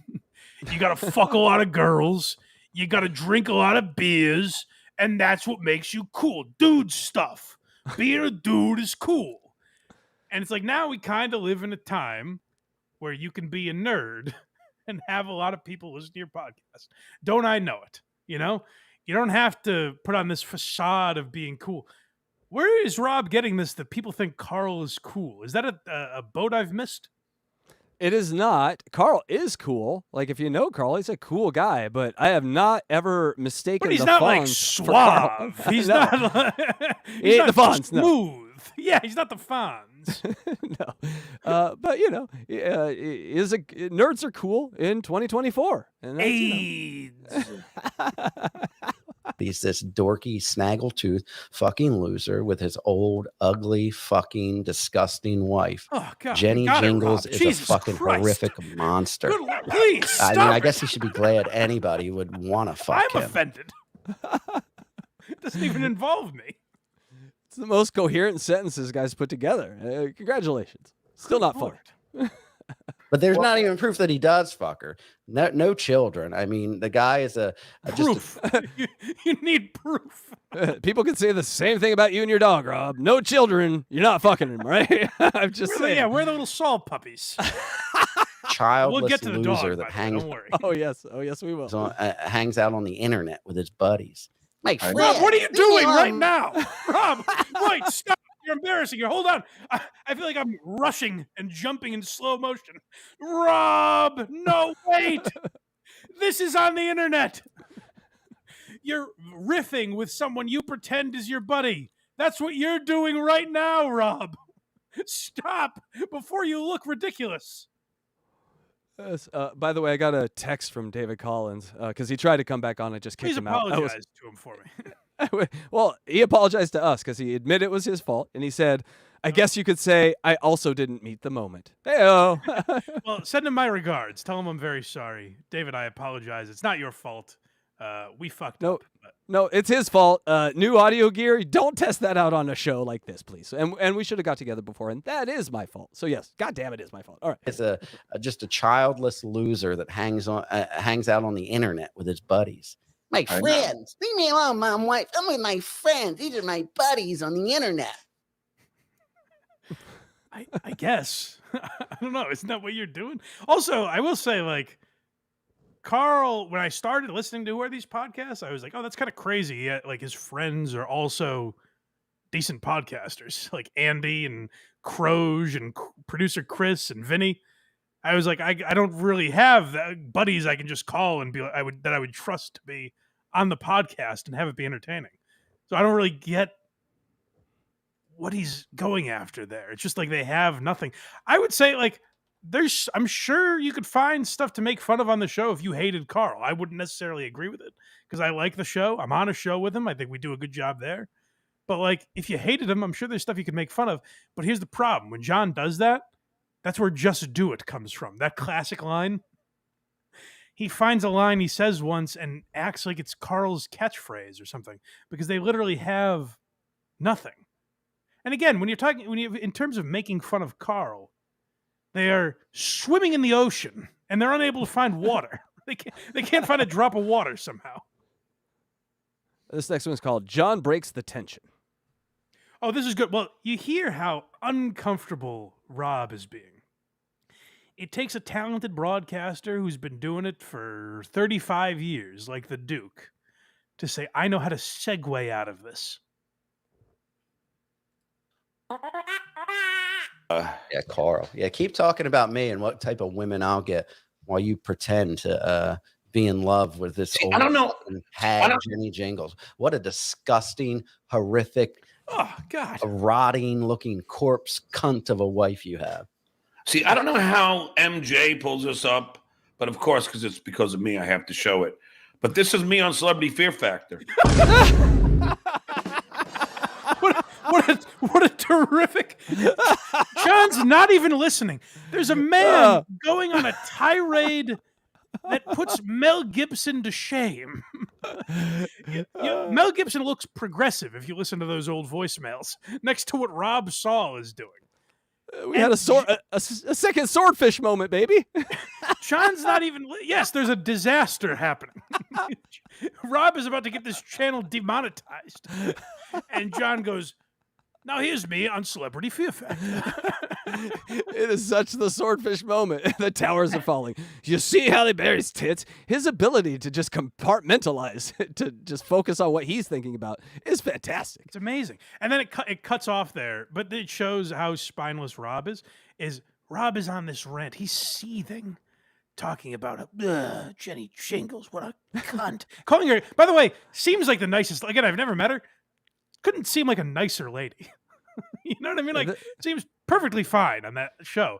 He's calling her the C word and all this. He's really going in on her. And he seems to be seething. And then Carl goes, here I am. I'm sorry, John. John goes, here I am on Celebrity Fear Factor. And you hear Rob go, oh. Like he knows, now I have to kiss John's ass. Sorry. I got too wrapped up into my own stuff. Unbelievable, these two. Can I watch it one more time? I just got to watch the transition. Jenny Jingles. What a disgusting, horrific, rotting looking corpse cunt of a wife you have. See, I don't know how MJ pulls this up, but of course, it's because of me, I have to show it. But this is me on Celebrity Fear Factor. He wasn't even listening. Those words didn't even affect. I mean, reading the temperature of what's going on. Those sentences, it feels like they're spliced together. Like you hear a man unraveling, attacking some woman. And John goes, here I am. Look at me. There's me. There's Joe Rogan. There's some other has-been that was on this episode. All right. Next we got the dog love. Yeah, so this I sent Casey late last night. Our boy Doom's Payer on YouTube. Clipped this. I don't know when it's from. Maybe Friday or Saturday on John's show or Rob's show. I'm really not sure. Because it just popped up on Doom's feed. Doom does a good job of catching things that I wouldn't have seen otherwise. So check out Doom's Payer. But I think he clipped us the other day. So shout out to Doom. Yeah, I also think he won Clipper of the Year, if that's a thing, by some vote. I saw he won something. Congratulations. Yes. Congratulations, Doom. Yes. But he found this, and it's raw. This is again a rare instance where John is the level-headed one here, and Rob. I want to be very clear about something. I never thought that Rob Saul sexually abused his dog or took advantage of his dog or did any. I legitimately didn't think he did anything sexual with his dogs until this clip. I think this guy might be fucking his dogs. Like I truly did not think that before. But now, like, listen to this man and come up with any conclusion other than it seems like a guy that fucks dogs. When you turn Mike into you got some problems now, Rob. Yeah, I'm pretty forgiving on this stuff. But I was at Skankfest for like a week. No problems. Watch this 2-minute video of you fuck this dog fucker. Now, John, people were reporting back to me saying that you were talking negative about me and that Clay Dabler was defending me to you about, I guess, me kissing my dogs on the face on my stream. Oh, don't worry. I was going to bring that up. It wasn't necessarily negatively. I was saying, why do you pour fuel on This was a positive dog fucker comment. It was a loving dog fucker comment. the fire, which was my exact words. I got to tell you, what's wrong with Rob? I mean, I love Rob. You and I that had the conversation. Why should I change how I act and how I treat? No, because you posted that picture of your dog like looking like he's trying to bite you, and you're kissing him. I didn't post a picture. He does that. He likes it. In fact, sometimes he gets. Oh, sure, yeah, no, he likes it. Now, Mike, what you can't see on the bottom here is Rob Saul making out with his dog, and for once, I want to be you. Well, listen, Casey. Before you make fun of that, understand the dog likes it. He wanted this. He was at. You should have seen how this little fucker was dressed. Collar only. Just begging for that collar to be tugged on and taken from behind. We're going with the she deserved it defense. Nice. Okay, Rob. He gets bone marrow treatment. I bet he does, give him, Rob. and he brings it up to me, and he wants me to, and he Hold on, that deserves that. puts his face up to me and tries to get me to kiss him so he can growl. Hold on, listen to this, man. Listen to the language he's using. Let's hear that again. Tries to get me to kiss him. The dog was provoking me. This is how rapists talk. I would have put less than 0 chance on this guy. And then I hear this. Listen to how he's talking. The dog tried to get me. The dog coerced me. I had no choice. Here, the dog's flirting with me. Here I am, hard as a rock. What am I going to do? The dog got up on the pinball machine by itself, Your Honor. That I give him, and he brings it up to me, and he wants me to, and he puts his face up to me and tries to get me to kiss him so he can growl. It's just weird. That dog. little No. Oh, that little minx. No, I wasn't saying. I don't believe you were involved in dog love. I'm just saying why. Dog love. John's giving it a name now. I think you were involved in dog love. I like that John. You know what? I like that John doesn't sully it by calling it like rape or anything else. He's like, listen, Rob, I don't think you're involved in this, but at its worst, what it is a man loving his dog. Oh God, I wish Vegas took different kind of bets, because if you could take a bet on if this relationship ended, what is the dog fucking name that John is going to call Rob? Oh, you got to take that in Vegas, right? He's absolutely going to call him a dog fucker at some point, right? That's when Rob turns on him, it's 100% he's going to go right to the dog fucking stuff, and then he's going to be like, "I didn't know he did that to dogs when he was on my show." If you were involved in dog love, I'm just saying why give Muttering Jay any reason. Love, by the way, as if Rob. Let's break this down. If Rob was fucking his dog, say what you want about Rob Saul, but there's one thing I know: if he was fucking this dog, it's because he's in love with it. It's love.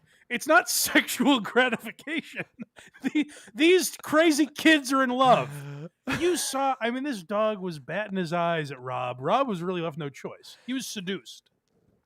Well, I have Muttering Jay blocked. Like, at least his little stories and op-eds he puts out, are just so absurd and ridiculous anyway. I just don't even.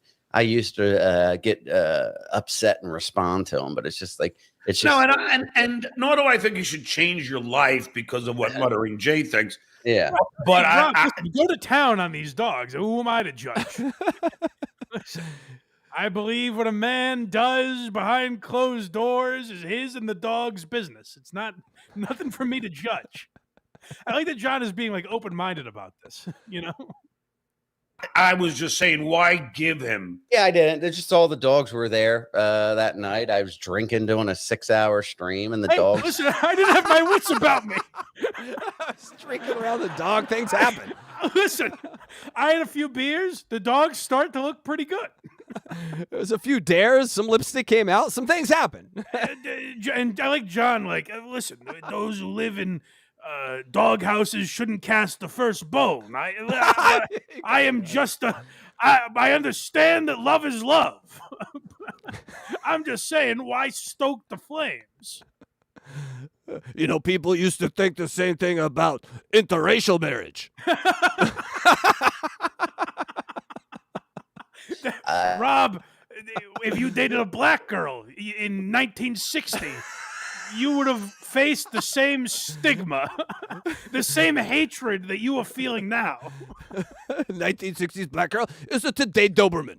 Yeah, right. John and Rob are both doing. They're launching this country forward decades with their progressive take here. After 6 hours, the dogs start wanting attention, and it's not like I was pulling them up. Listen, I've had a few drinks. They get horned up. This guy's like Sting with the dogs, like 6-hour tantric sessions. What's a man to do? Listen, I start getting a little buzz on. They put the moves on me. They wanted it. I'm nothing if not flesh and blood. Like, I'm going to give in to temptation. I see him licking himself. I'm like, hey, I'm right here. Up and forcing them up there. They were just jumping up on my lap and doing stuff. And doing stuff. What? Listen, it was not by force. These dogs wanted it very badly. They're jumping up there. They're going at my meat, you know? I had no choice. I'm the victim. I give Dog Pound a very different name. Hey. No, but you understand where I'm coming from, right? It's not. Well, I do. I'm going to respectfully disagree because it's just I really don't care about. No, and that's fine. I just disagree. I find these dogs very sexy. Hey, John, I don't look at the women you fuck and judge them. You know, like. That's not something I respectfully disagree. I vehemently deny.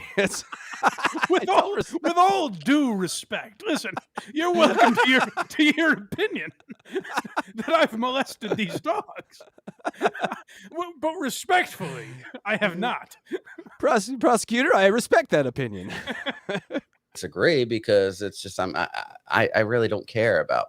No, and that's fine. I don't care about these social stigmas. I don't care about these social hang-ups that people have. Whether man or beast, everyone wants a good fucking. I mean, honestly, if you do the math, you might as well fuck the dog now, Rob. I mean, you already got the damage done. You might as well get a second or two Who of am I fun to out. leave these dogs unsatisfied? I'd be a rude, that's inhospitable, quite frankly. If I have these dogs over to my house and I leave them wanting more. What kind of host would I be? Wake up and I see the post world exclusive, and it's a picture of you kissing a dog with the dog looking like he's fucking angry. Yeah. And I'm going, Rob, what are you doing? He does that with Dior too. He goes up and gives. It's his thing. That's how it's the dog. It's kind of the dog's kink. Like, yes, my dog's kink. He pretends to hate it. He pretends, I don't want this guy fucking me, but he's gonna. They're role playing. They're role playing as predator and prey. My dog likes a ball in the mouth, a ball gag in the mouth. Wow, Dior. He likes it rough, so to speak. Hey, that deserves it. I mean, you get one. He kisses him, and he'll go out of his way, and he kisses Dior, but he shows his teeth and licks them the whole time. But I wasn't. It's so cute when he does that, isn't it?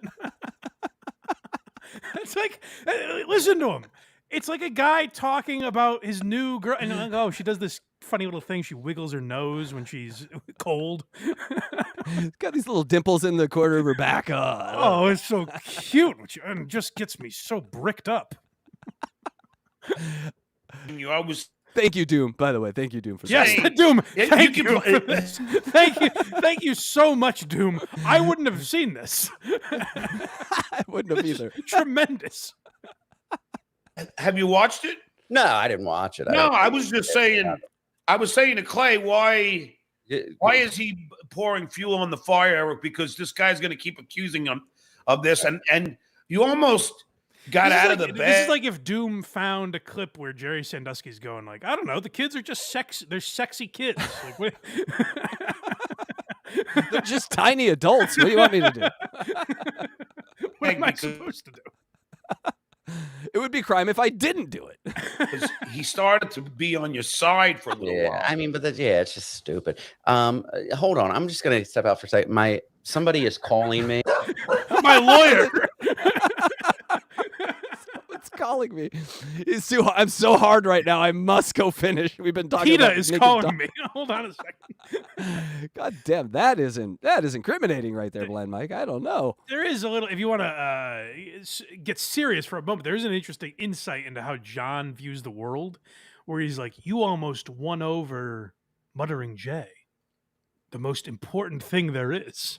Like, that's where John's brain is fried.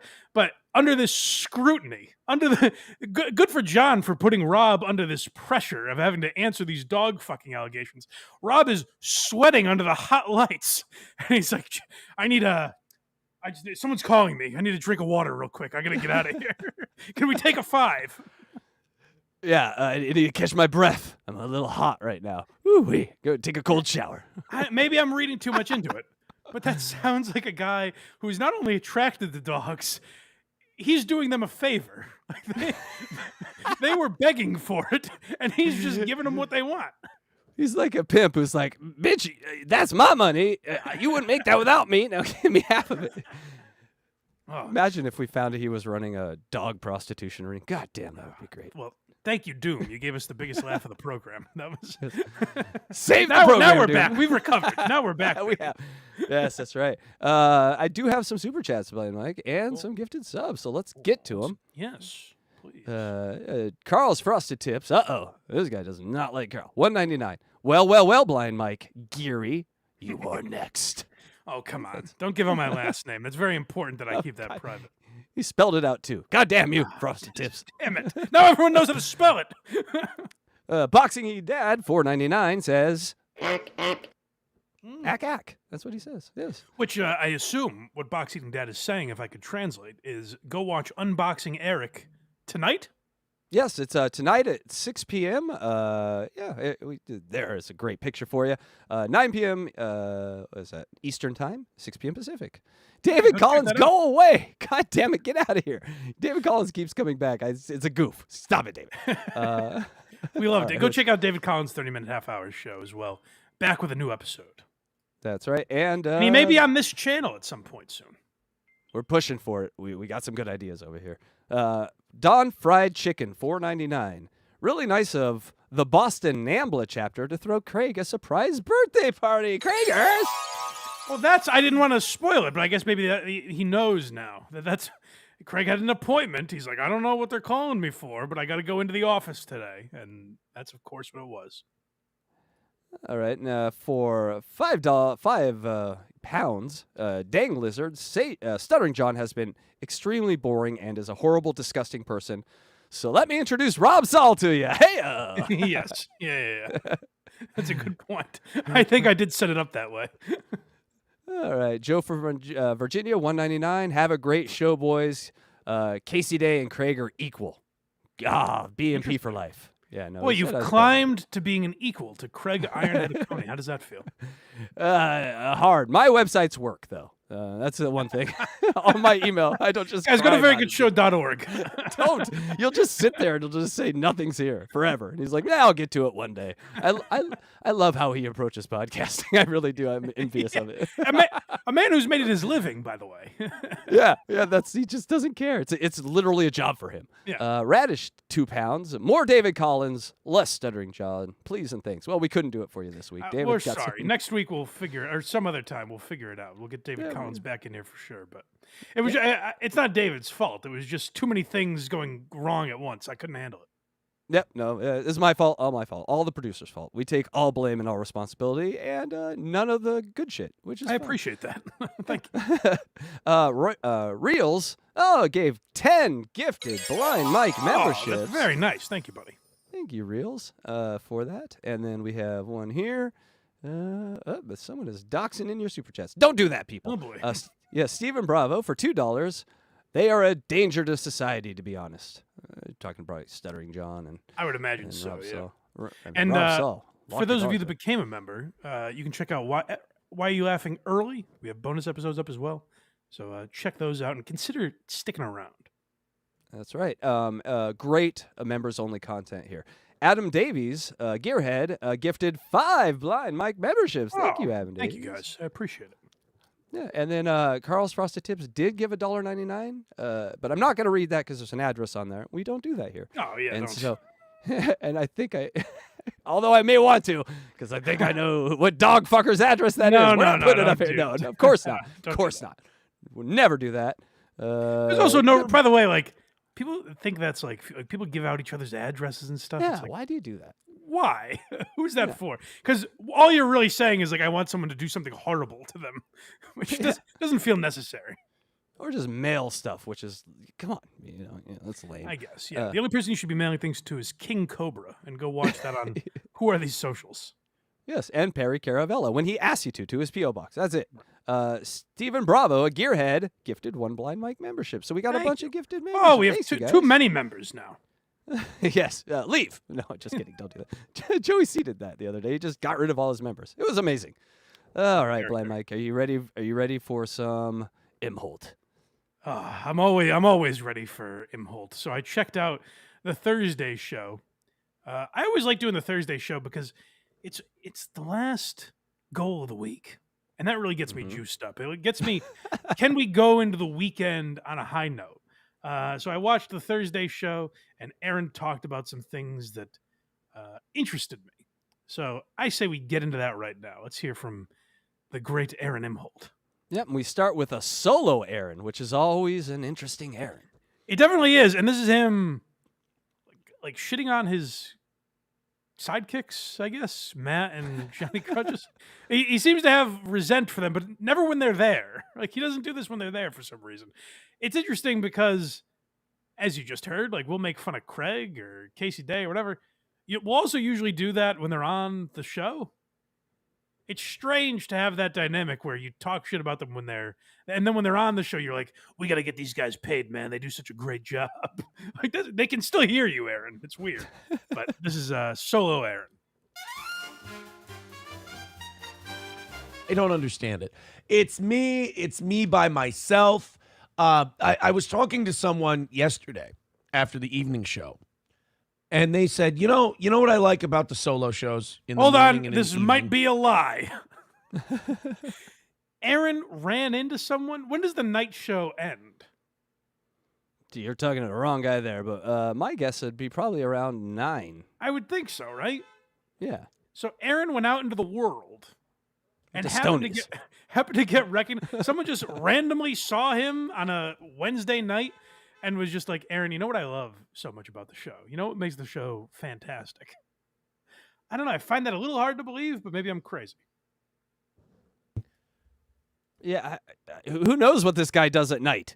Hot tubbing with that's strange a good point. He's lawyer living people. He's been known to live a life that we're not aware of, so that's fair. Maybe he's running in different circles than I would expect. Let's check his phone for Grindr. That's my guess. That's what he's doing at night. Well, he's matching with boys. They said the chat is your co-host. The audience is your co-host. And the audience is funny. The audience is very good, and the audience adds a little pepper.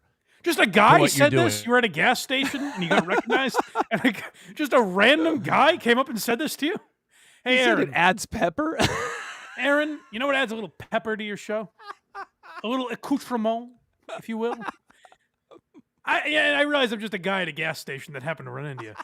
What I love about your show, the chat is the co-host. The chat adds, it expands the world into this. Oh, thank you, stranger, for giving me this podcasting insight. I talked to someone. So, welcome to our show together. Should we do more of these? I don't know. I like flexing that muscle. I like stretching those joints and whatever, doing a solo show by myself, just getting my fucking train of thought out there. Tell you this, sometimes I gotta say, I'm a podcaster. I put a lot of work into it. This is putting something on podcasting that isn't there, Like, I hate that he talks about it like it's a professional sport. You should do work and put effort into your podcast, absolutely. I hate that he talks about it like him and fucking Justin Jefferson are doing the same thing every weekend. Matt comes up with wild shit, and you're like, how do you even respond to that? Like, Matt is central Minnesota sensibility at its finest. Like, Matt is just pound the table and yell racist shit. And Oh, it's wait, like, hold on a second. But hold on. The state you're from at its finest is just racist. And also your co-host or producer or whatever he is, he's a racist.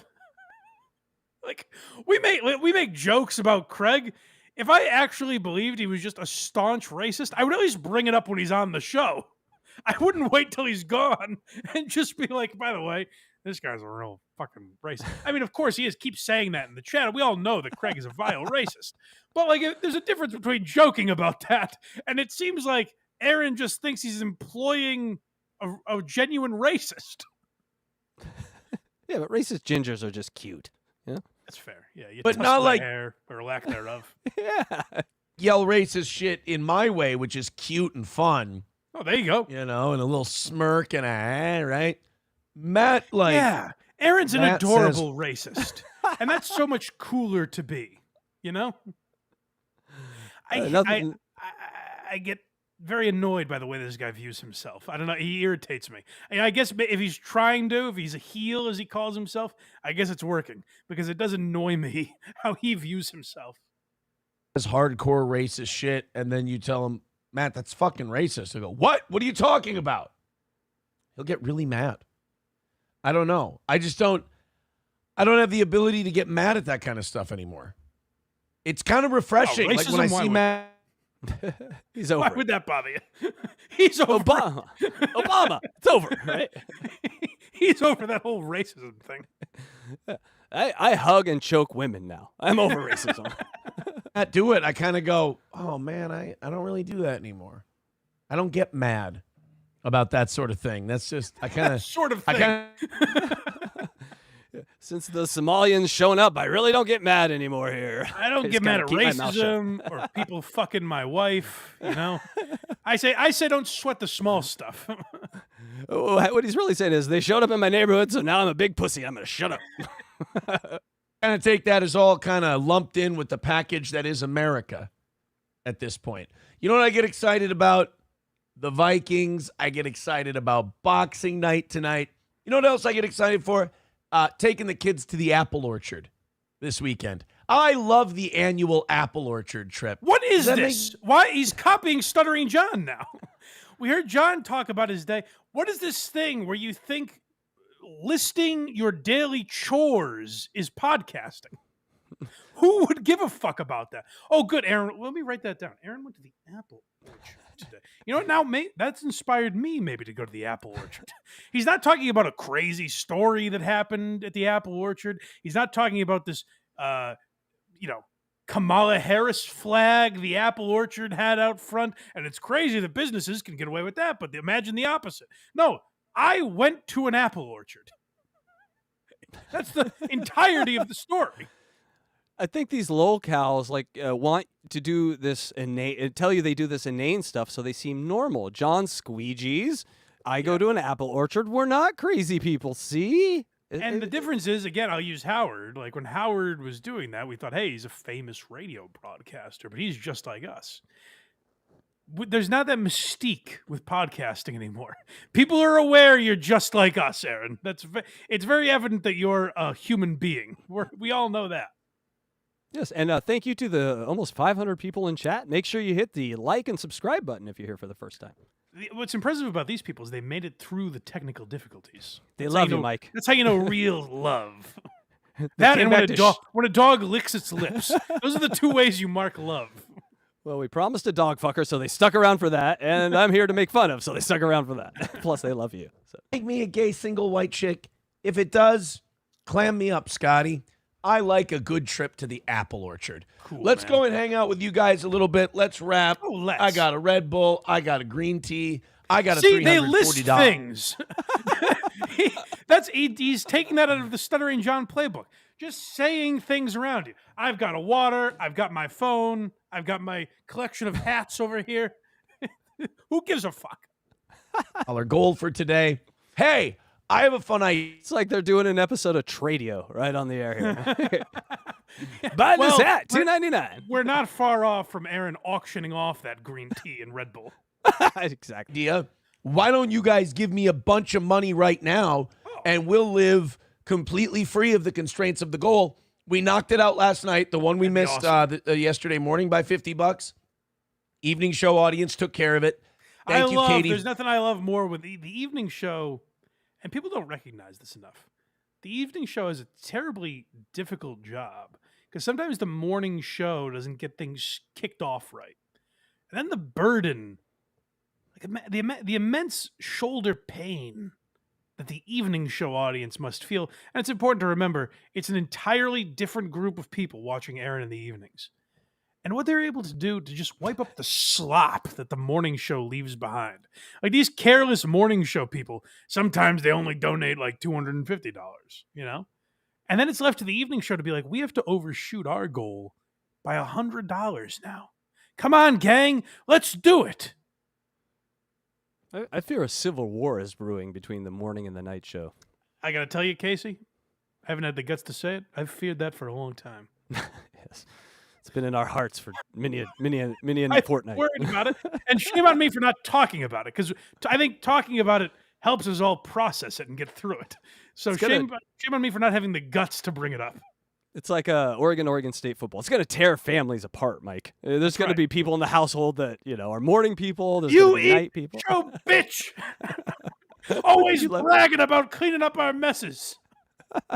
For the 15 this morning. Let's go ahead and hammer this thing out. Let's call it a win for the toe early, even if we get it down like under 200 or whatever. Yeah.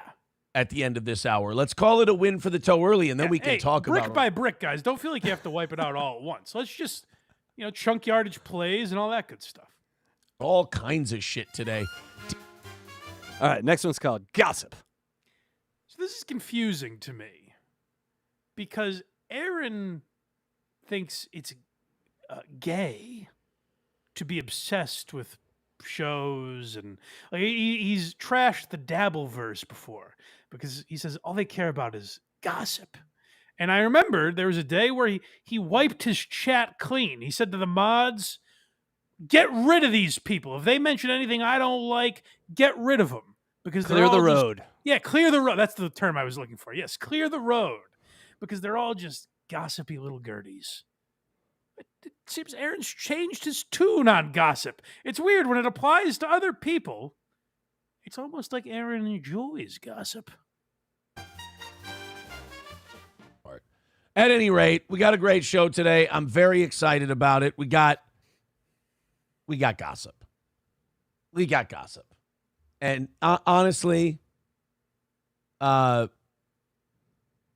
it. Like, if you don't like gossip, fuck off. Like, I mean, and not like what? What? But Aaron, what about when they were talking about you not being able to talk about your wife? What about when the Aussie guy, shout out United States of Australia? What about when the Aussie guy wanted to talk about salacious details of your life that you brought up?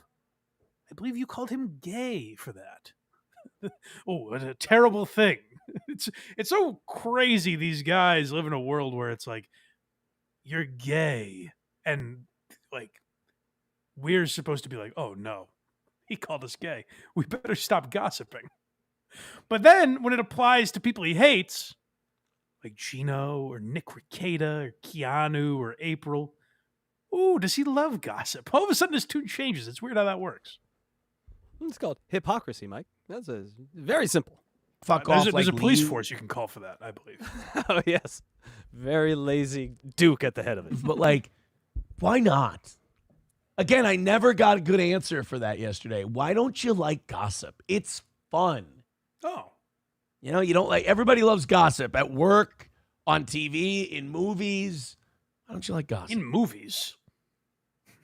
It's better than just, here's a news story. I've got some good Pulp Fiction gossip. Don't you want me to reach into my bag of tricks and exercise all of my muscles and work all of my skills and talents? Oh, I'm a really funny guy. He's a really a tremendous douchebag way to talk. Don't you want me exercising all my muscles? Don't you want me showing how great I am in all facets?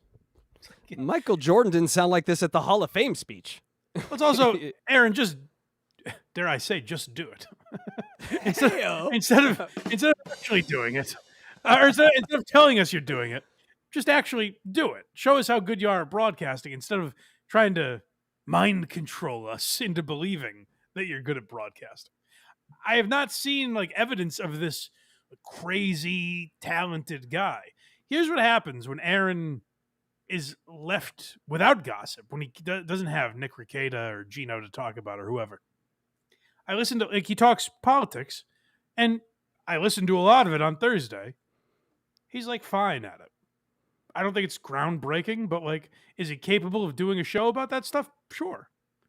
But it's not this scary talent of like, oh my, how does he even do this? The microphone is his instrument, and he is Beethoven. Like, it's not that crazy to watch. It's just a guy talking who's making a lot of the same points you would hear on right-wing radio or whatever, you know? There's an audience for it, for sure. But it's not some scary talent. Don't you want me to talk shit about people?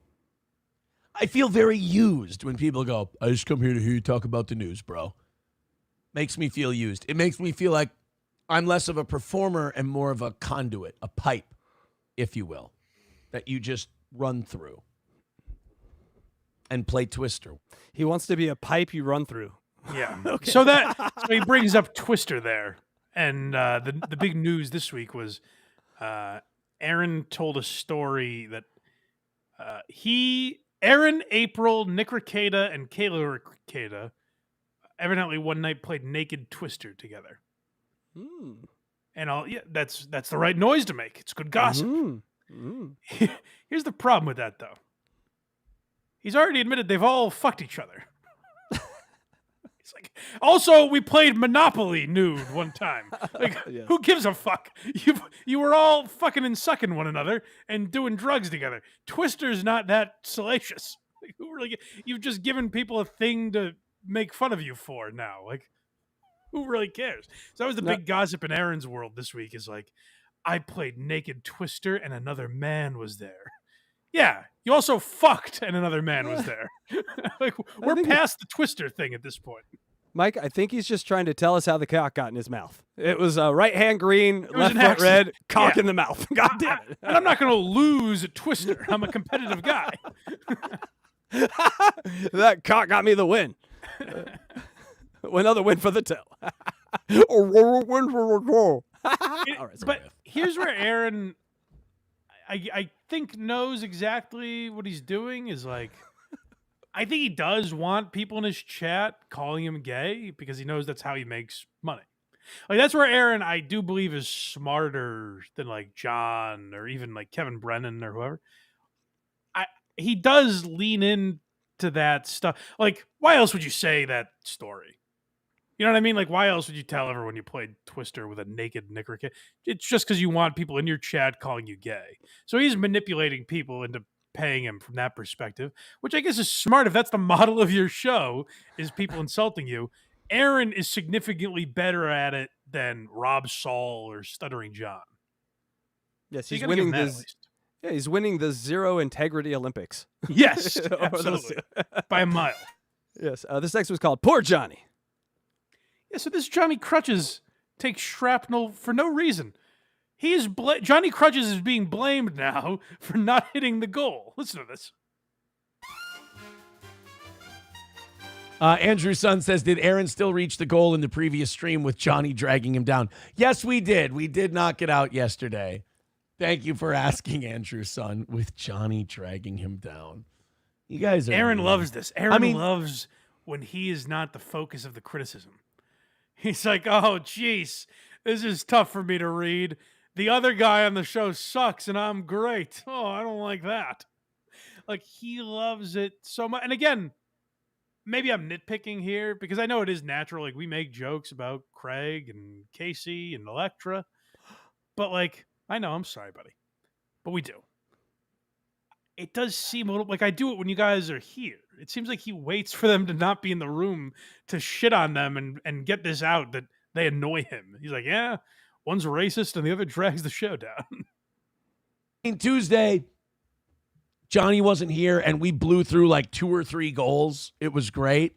But I don't think it was because Johnny wasn't here. The only way I'm going to believe it was because Johnny wasn't here is if you guys do it again today. If we knock out today's goal like really, really easy, then I'll maybe hear you out. But as far as I'm concerned, that was just a coincidence. Treats the audience like they're children. Like, hey, if we don't want any more Johnny, will you give me money? And then we all go, ooh, we don't like Johnny. Here's $5. Yeah, he really like dangles those people off a ledge, kind of, you know? Like, But come the, get 'em, come get 'em. it's weird to watch because, like, no one's falling for it.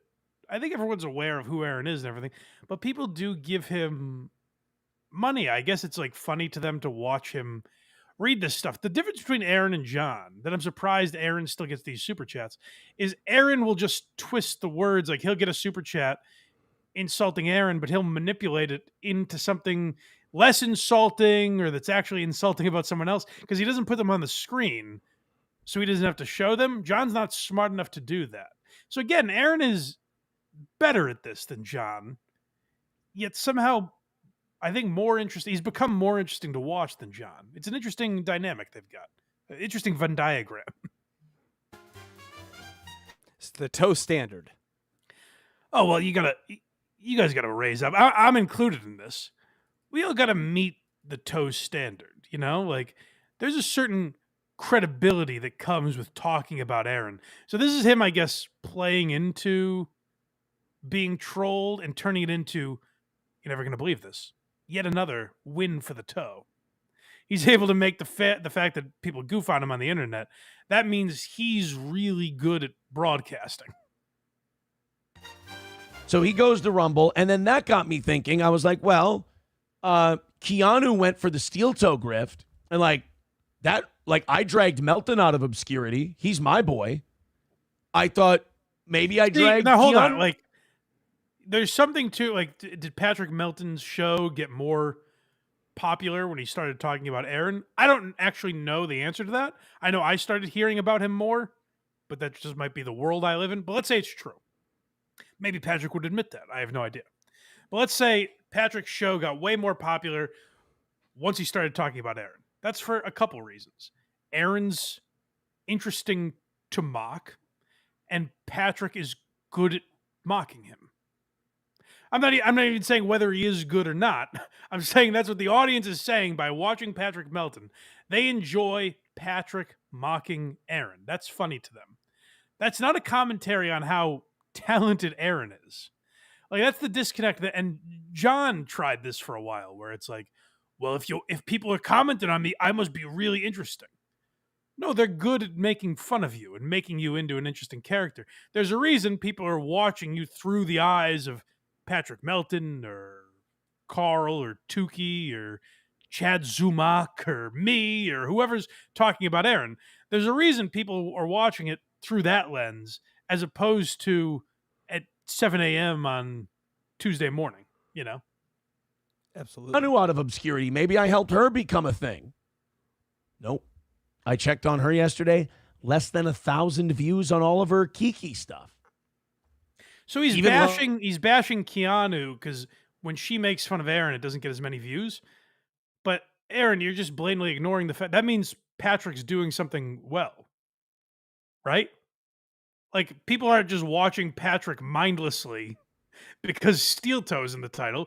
People like Patrick making fun of. So Aaron doesn't realize he's doing this, but he's complimenting how good Patrick Melton is at making Aaron look like an asshole and saying, Keanu doesn't make fun of me as well as Patrick. She should step up. Yeah, this is deja vu of the Stuttering John stuff. Like, this is the exact same thing that happened like a year ago with Stuttering John. This is crazy. It is. I guess I imagine it's tough because, like, how are you supposed to, if your whole audience is making fun of you, like, I guess, how are you supposed to respond to it? But I would say, like, just keep doing the show you want to do, and people are going to make fun of you or they're not. You know? It's not up to you to decide if people find you ridiculous. Yeah, your will is important in this decision. You have a will. You can make things. You can do things. You don't have to be a slave to what people think about you. Right. Less for that the nightlife thing that she tries to do. And I'm just like, wait, that actually pissed me off. The Gino one, I'm like, oh, that's unfortunate. That's sad. But like Keanu, like changed her whole personality. Keanu like became this caricature of herself to try to talk about Steel Toe all the time.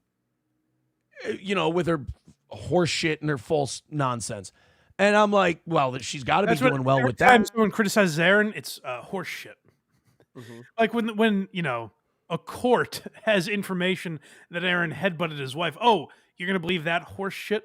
It's like, there's never an explanation given or anything. It's just, oh, you're going to believe that horse shit?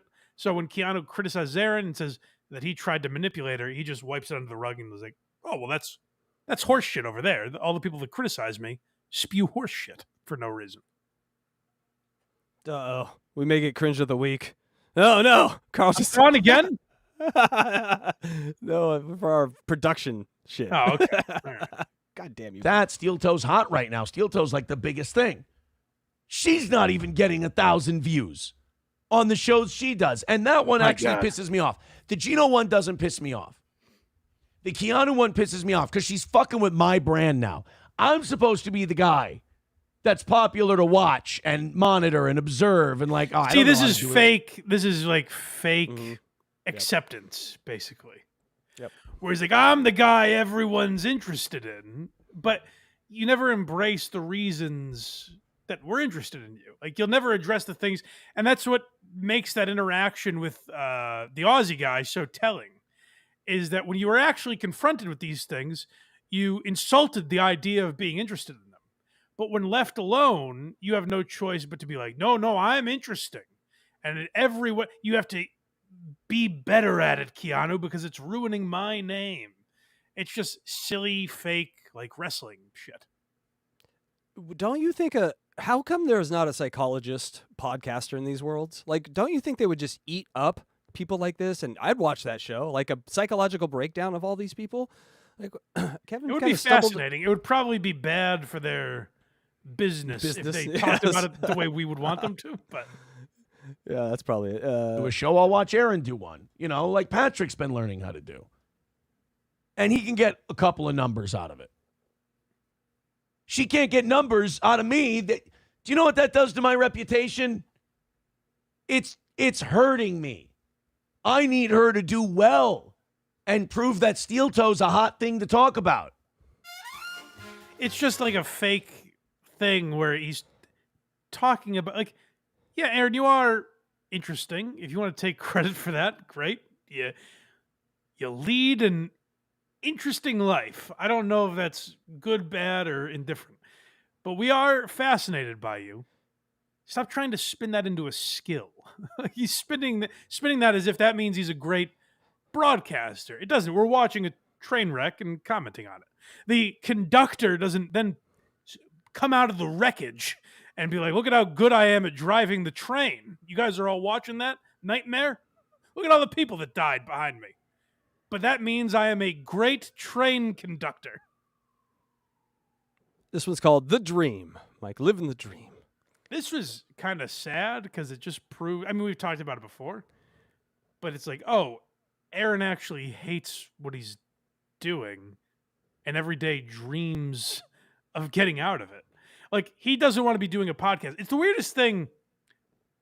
I've tried to wrap my mind around this with Mutt from the Kirk Minahan show, where Mutt wants so badly to get back into radio that he's turning down other jobs. He won't work for Barstool because he'd rather be on like an AM radio station. And that's ingrained in these radio guys for some reason, where Aaron wants so badly to get back on the radio. And he's like, say what you want about it. Like, Aaron's built a following. I don't know if he's meeting the goal every day, but he's done okay for himself. He's done well. I assume he makes money. So good for him.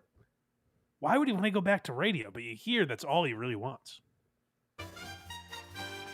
Nana's Clam says the begging shit wouldn't last a week on the actual air. Dude, if we got paid to be on the radio, we wouldn't be begging. That's the fucking point. Nana's Clams.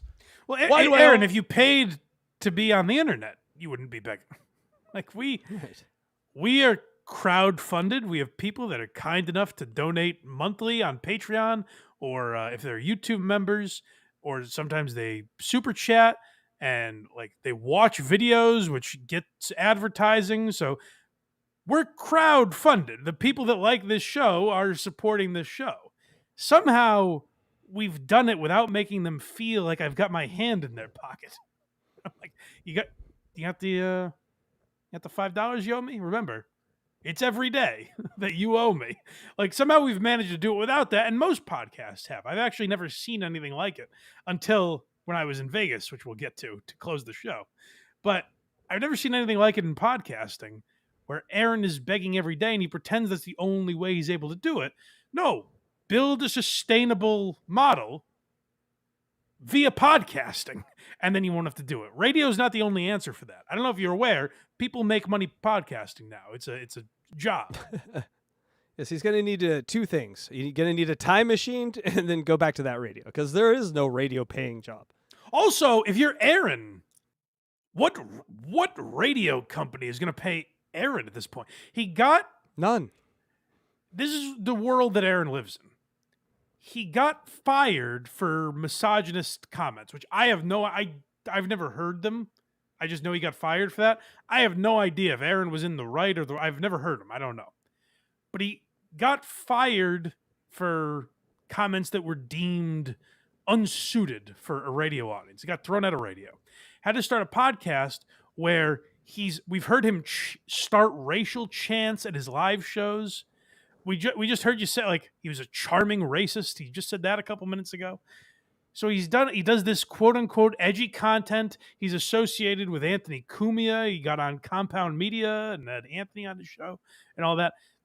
For better or worse, I don't agree with it, but this is not a man radio is looking to hire.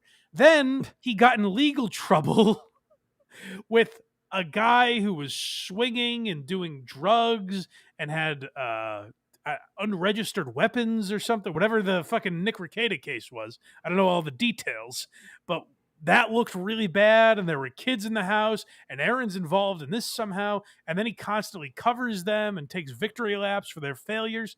I'm not painting the picture of a man that a very scared terrestrial radio station is going to hire. I'm not saying that's good. I'm saying radio kind of sucks right now. Kind of sucks. God damn. I have a friend, Krista. She's in LA radio, or has been, for the last 30 years. Mm-hmm. And a year ago, she said, hey, do you want to do middays on the second biggest channel in Fresno, California? I go, wow, being a real radio guy, midday on the second biggest channel? Sure, what does it pay? She says, it costs you $50 a month. I'm like, what? It's like, you got to pay. I'm like, that's not how that works. Right, like that's the state of radio right now. Yeah. Companies are crumbling. They're not looking to, and I don't know why they do this, to be fair. Like, radio stations should be looking for personalities that have some kind of an audience. Say what you want about Aaron, that's someone that a St. Cloud radio station probably should look at. But they're not going to. So, like, why is that dream? Abandon that dream, Aaron. It's gone. The time is gone. Commit to your podcast, for God's sake. Instead of saying it's a Band-Aid that you're putting on your radio career, just commit to podcasting and try to build that up. Instead of saying like, no, just give me the goal every day until I get back to radio. That's insulting to the audience that's supporting you every day. Then I could be done with all you losers that give me money. Yeah, like you're spitting on them. I always have to explain this shit to you, Nana. Just be nice.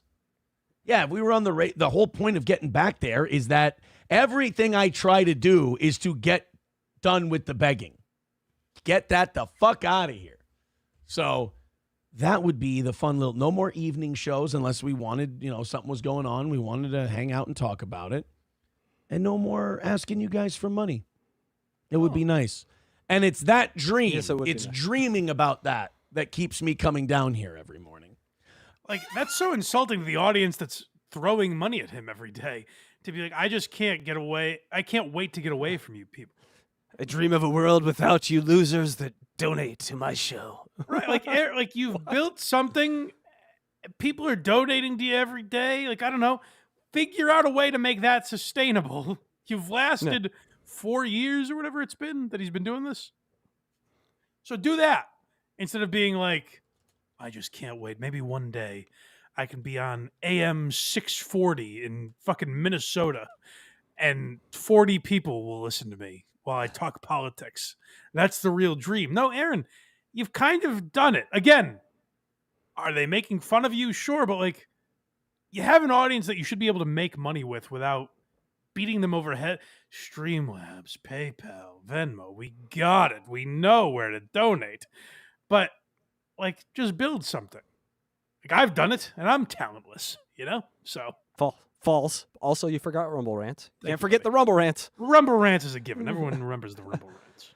Also, lets us know a little the sadomasochism nature of his audience. Like they like that he hates them.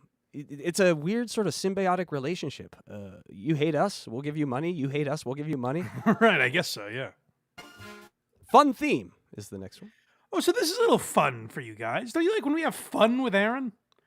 This could be fun. What if we said, let's come up with a fun way to do the goal? Like we've all done the goal and it's gotten a little stale at times. We know the goal.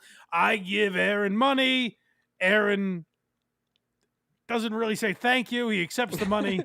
And he hates you for it. Yeah, and then he hopes to get into radio. Dreams of a world without you. What if we got a little naughty here? What if we were really bad today? What do you say? Guys, we are 285 away from today. Do us a favor. Big rally. Let's do a big rally right now. Let's do 10s and 20s. And when you throw 10s and 20s at the steel toe and you click on Streamlabs or PayPal or Venmo or you give us super chats or you give us Rumble Rants, guys, fucking come up with a fun theme. You know, we've been coming up with how is giving money to steel toe made you wealthier, you know, kind of making fun of the Gino thing. Do some funny, wacky shit with your contributions. Wouldn't that be great? This guy had the balls to make fun of Gino. I don't know what Gino is up to. Someone in the chat said Gino has some bit that he's doing to get super chats. I don't know what it is. I don't care. Aaron had the balls to make fun of Gino for begging for super chats. Isn't that psychotic? Yes. Who cares how he's doing it, Aaron? What are you talking about? That's crazy. And listen to this, man. He's like, hey, Gino's ridiculous for what he's doing with super chats. Anyways, wouldn't it be fun if we thought of a way we could all do this together? Wouldn't that be neat? If we and not only that, maybe we all say something racist while we super chat. And you guys think of it. I'm going to just sit here. It's up to you. I'm tasking you guys with giving me the money and coming up with the idea. Please. Yeah. Can you deposit the money for me too as well, please? Pay me and pay for the privilege to do so. The fuck? Keep the show on the air and create a fun bit. Let's have a little fun today. Gift some memberships, hit the PayPal, hit the Venmo, hit the Streamlabs, hit all that stuff. Carlos pointed that out to me recently, and I can't shake it. He has never received a donation on Streamlabs. Never once. Carl hasn't, or Aaron? No, Aaron. He never references where to find him. He never references a Streamlab donation. Like, it's as if Streamlabs don't exist, but he keeps saying it. I wonder if it's some kind of code, like a dog whistle. Streamlabs, maybe he's like peeing on Slam Piece, and that's just no one his knows. way of like. It was part of the script that I always accepted. And it was just like a reflex. I just said, "Yeah, PayPal, Venmo, Streamlabs, Super Chats, Rumble Rants." Like I know and it wasn't until Carl pointed out that I was like, "Oh yeah, I have no idea what Streamlabs are." Okay, so I got actually an answer for you here. So Streamlabs is a thing that you can set up that will post automatic posts in your feed. Right. So when he say follow the Streamlabs, because it says on the post for the Rumble, the Streamlab post, go to Rumble. So he's just reminding you what words to look for down in the chat so you can give. If you see Streamlabs, that means that's a Rumble rant or a super chat or a link that you can click on. So click on that. Oh, very interesting. Okay, that does clear that up. Yeah. I love watching that number go down, man. If we're under that 2, if the number is 1 by the time it's 8 o'clock, I feel so good. Yeah, we all do. About the It's very exciting for all of us. What a day. is When the next number gets under 200 by 9 o'clock, that's very exciting. Yeah, so this, what a day. This is very exciting. I believe Aaron talks more about his lifestyle. Odd. Guys, thank you very much for those contributions. 135 away from today's goal. Oh, Streamlet. right. We haven't had a PayPal in a shitload of time this morning. PayPal it up. Rumble it up. Super chat it up. Steel Toe Media Inc. on Venmo. I like that he pins us against each other where we're like, those pricks aren't using PayPal. How's that business going to flourish if no one's sending Aaron money on PayPal? Sure, Rumble Rants has been exhausted today, but no one's exercising the gaskets for PayPal. I gotta tell you, Mike, we got our first Rumble rant. It feels good. Oh, it feels. You got to get yourself over to Rumble. Get yourself a I can Rumble only rant. imagine what that's like. It's like jerking off with your hand backwards. It's the same money, but just in a different place. It's awesome. 135 away. We can do this. 135 is the number. Everybody chip in. Everybody throw in. We're only 135 away from knocking out our last goal of the week. Guys, please, we got about a half hour before we rattle the cans and ask for a little something to knock this thing out. Do it beforehand, man. Getting that, write something funny. Go fucking ape shit. Do whatever you want. Just throw us a couple of bucks. Have your fun. Let's get to 0, and let's call this week another win for the toe. How insulting. Have your fun. Like, this is our fun, throwing him money. Yay! I gave Aaron $10. Whee! How exciting. Never been more thrilled. It's fair. It's incredibly insulting to be like, hey, have your fun, give me money in all the various locations. I know it's fun for you guys, so I'm going to allow you to do it. I'm going to let you do that. While you do that, I'm going to daydream about losing all you losers and being paid pennies on the dollar by a radio Abandoning you so the vast majority of you cannot hear me in AM Minnesota radio. I'd appreciate it, guys. If you got 5, 10, or 20, throw in 5, 10, or 20. Let's all rally up right now together. Links are in the chat. Let's make it a... I never realized that. By the way, Mike, he spams his chat with links. I don't know if you know this, but chats don't like that. And so those people, we have 500 in chat right now. If I just started spamming links, people would like leave in droves because we're here to chat and have fun and make jokes and talk. And he literally ruins and disrupts his whole show. Now give me money. Stop talking to each other. Give me money. I disagree. Crazy. I think this audience doesn't know their ass from their elbow. They don't know how fun it is. Guys, if you put blindmike.net in the chat right now, oh, the merriment. The joy you'd feel. How you people aren't doing that is beyond me. And, oh, man, you guys have been really good today. It hasn't been a beggy day. Man. It hasn't been a desperate day, and we're within striking distance. If you've got a big drop to throw at us this week, it's going to be your last chance for the week. Oh, can I can do that right now? Aaron, still have time, Mike. Aaron, you mean I can do if I've been waiting this whole time to donate. Now's the time, you're saying?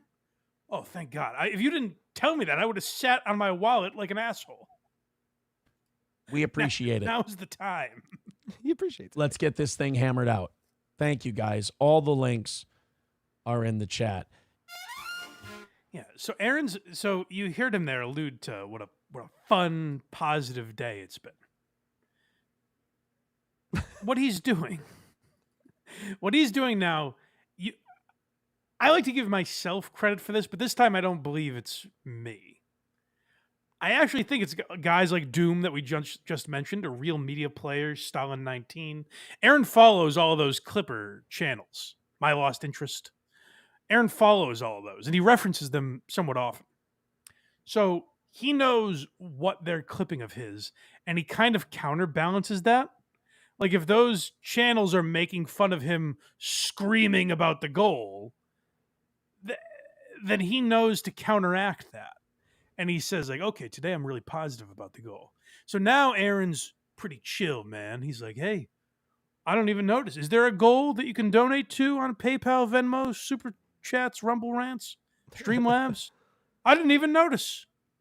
I'm just chill, brother. Whatever. Hey, wherever you want to donate is fine to me, man. I love hitting the goal, but don't change the way mustard tastes. You know what I'm saying?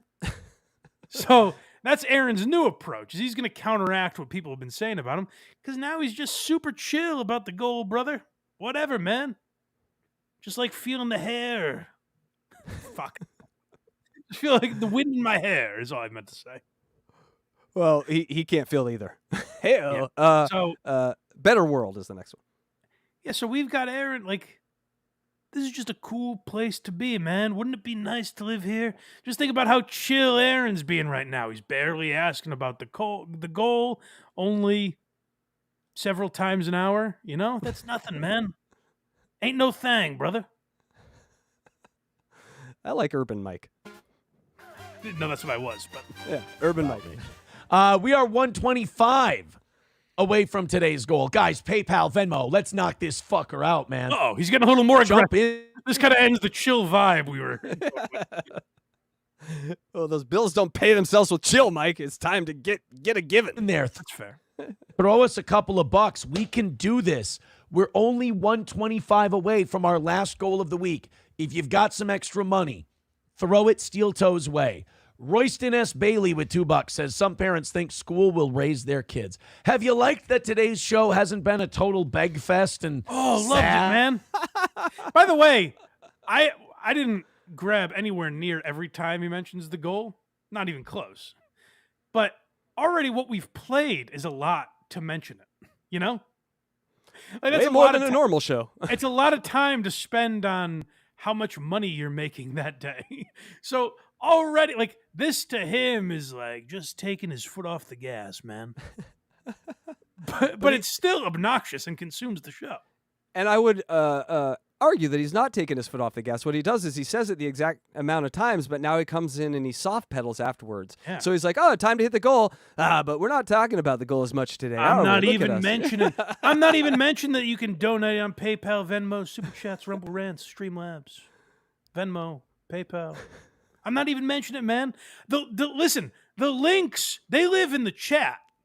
It ain't up to me to point you in that direction. So if you want to find the links in the chat, that's fine. If you want to go to Rumble Rants and send me a Rumble Rant to hit the goal, brother, whatever. You know? Grass is still going to grow. Birds are still going to chirp. Ain't no difference to old Aaron Imholt. So if you want to stumble into PayPal, Streamlabs, Venmo, Super Chats, Rumble Rants, all on your own, fine by me, man. But hey, who cares about goal? I don't have time to be worried about goals. That's just all the hustle and bustle of everyday life. I ain't about that. Love Urban. Adding like, oh my God, what the fuck are we going to do? We can do that for the next 50 minutes. We can have that world. We can have that reality. All we need is for you guys to keep chipping in. You hammer out that 125. We are so fucking close.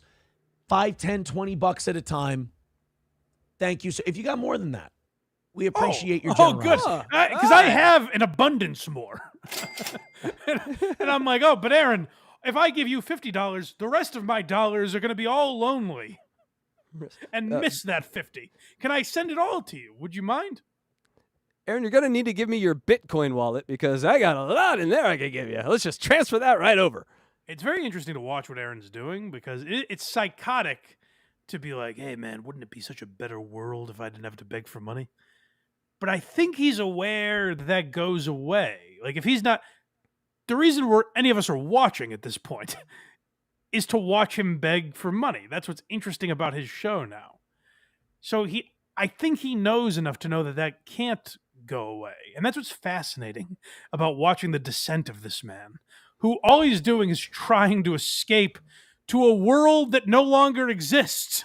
That's what's crazy about this, is his dream is getting into a dying business when he has built something that has a following. It's psychotic to watch. I think if you started the Blind Mike podcast school, this would be must-view watching for what not to do with your podcast. It literally is a training video.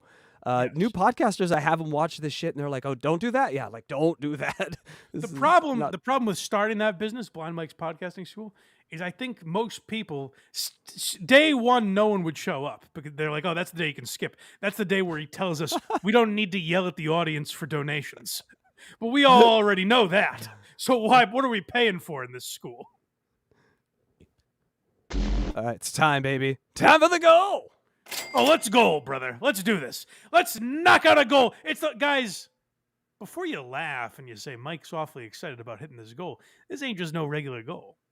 This is the last goal of the week. Rumble Fridays, we only ask you to send money to play links that you give us. So it's basically a free day. This is the last time that you really owe us money. So we can have that, we can unburden ourselves for the weekend if we go out on top on a Thursday. So let's go, baby. That one today. Let's knock out this $100. Let's call it a win for the toe. And let's have a successful week, man. Let's do this thing. All right. Rally up. Hey, brother. We've got... Ain't harsh in my chill, you know? I am just living by the seat of my pants. Ain't no care in the world for old Aaron M. Holt. I like that he's doing both at the same time where he's like, you really got to give, but it's also not like I even really care about it, you know? He's going to just fight himself soon. Just start punching himself in the face. Give, don't give. Is this give, what you want? Quit punching yourself. 6 minutes to go. Everybody jump in. $20 from 5 people, $10 from 10 people. It's an even hundo. Shit, if you want to throw the whole hundo. Hold on, what other calculations? What if 5 people want to give, Aaron? How much would they each have to donate? There are $52 bill holders around this country that are holding their breath right now, waiting for this math. Can we do it with that? When there, you know that we're going to be incredibly grateful for your contributions. Links are in the chat. Streamlabs, PayPal, Venmo, Super Chats. Let's do it. No. Everybody throw in, no matter how much you can do or how little you can do. Please throw in. If we don't do it, we're not doing 30 minutes of overtime. We got to wrap up in about 5.5 Aaron, minutes. don't spank our bottoms so harshly. Oh, no. But Aaron might talk about one of the many stories of the week. How are we going to hear his take on something silly Trump said or a fucking Kamala Harris reporter that said something woke? How are we going to know what Aaron thinks about that if we don't get to overtime? Knock out this 100. We'll add another 30 minutes onto the clock. And it means that our show paid for itself this week, and I don't have to stop paying the guys. I'm kidding. What are the expenses? And by the way, Aaron, if you can't afford Matt and Johnny Crutches, and they can only do your show for money, you can't do the show anymore. Or you got to do the show solo. Like build something to where the people that need money can get paid. You got to pay yourself first, Aaron. If the other people, if Johnny Crutches is draining you to the point where you can't have him on the show, I love Johnny Crutches as much as the next guy, but you just can't afford to have him on the show. Those are the breaks. But I believe that Aaron likes having Matt and Johnny around so that he can use them as pawns in his sick game where he's like, guys, you don't want Matt and Johnny to be homeless, right? So surely you'll give to the goal now that I've mentioned that their lives are at stake. Holy shit. Holy shit. You just made something click. It's why he's had Jake Hudson on his show. He finds these people that can do that he can sort of just, Yeah, like, hey, I'm supporting this weirdo. I'm being a nice guy by supporting this freak. Yeah. Well, you don't want anything bad to happen to this guy, right? Give me money. Right. What a fuck. Holy shit. Paying everybody. It's stressful. That's all. Throw in Streamlabs, PayPal, Venmo. Throw in, guys, and I won't have to keep begging like this for the next 5 minutes. Text coming in. If Sean ever comes to Stoney's, let him co-host. Oh, open door policy. If Sean ever comes to town. All right, let's do this quick. Let's do this fast. You guys have done a great job getting us down to 100 Listen today. to him, though. He's like, I got to keep this positive Ned Flanders attitude I've put on today. But I also really need the fucking goal. So, let's go positively. Step lively, folks, on your way to the goal. Come on. Come on, gang. What do you say? Let's all get there. He's doing this fake cheerleading bullshit now because we made fun of the other way he did it. So he thinks like maybe now they won't make fun of this as much. They won't be as harsh because I'm being nice. They won't make fun of a nice guy, will they?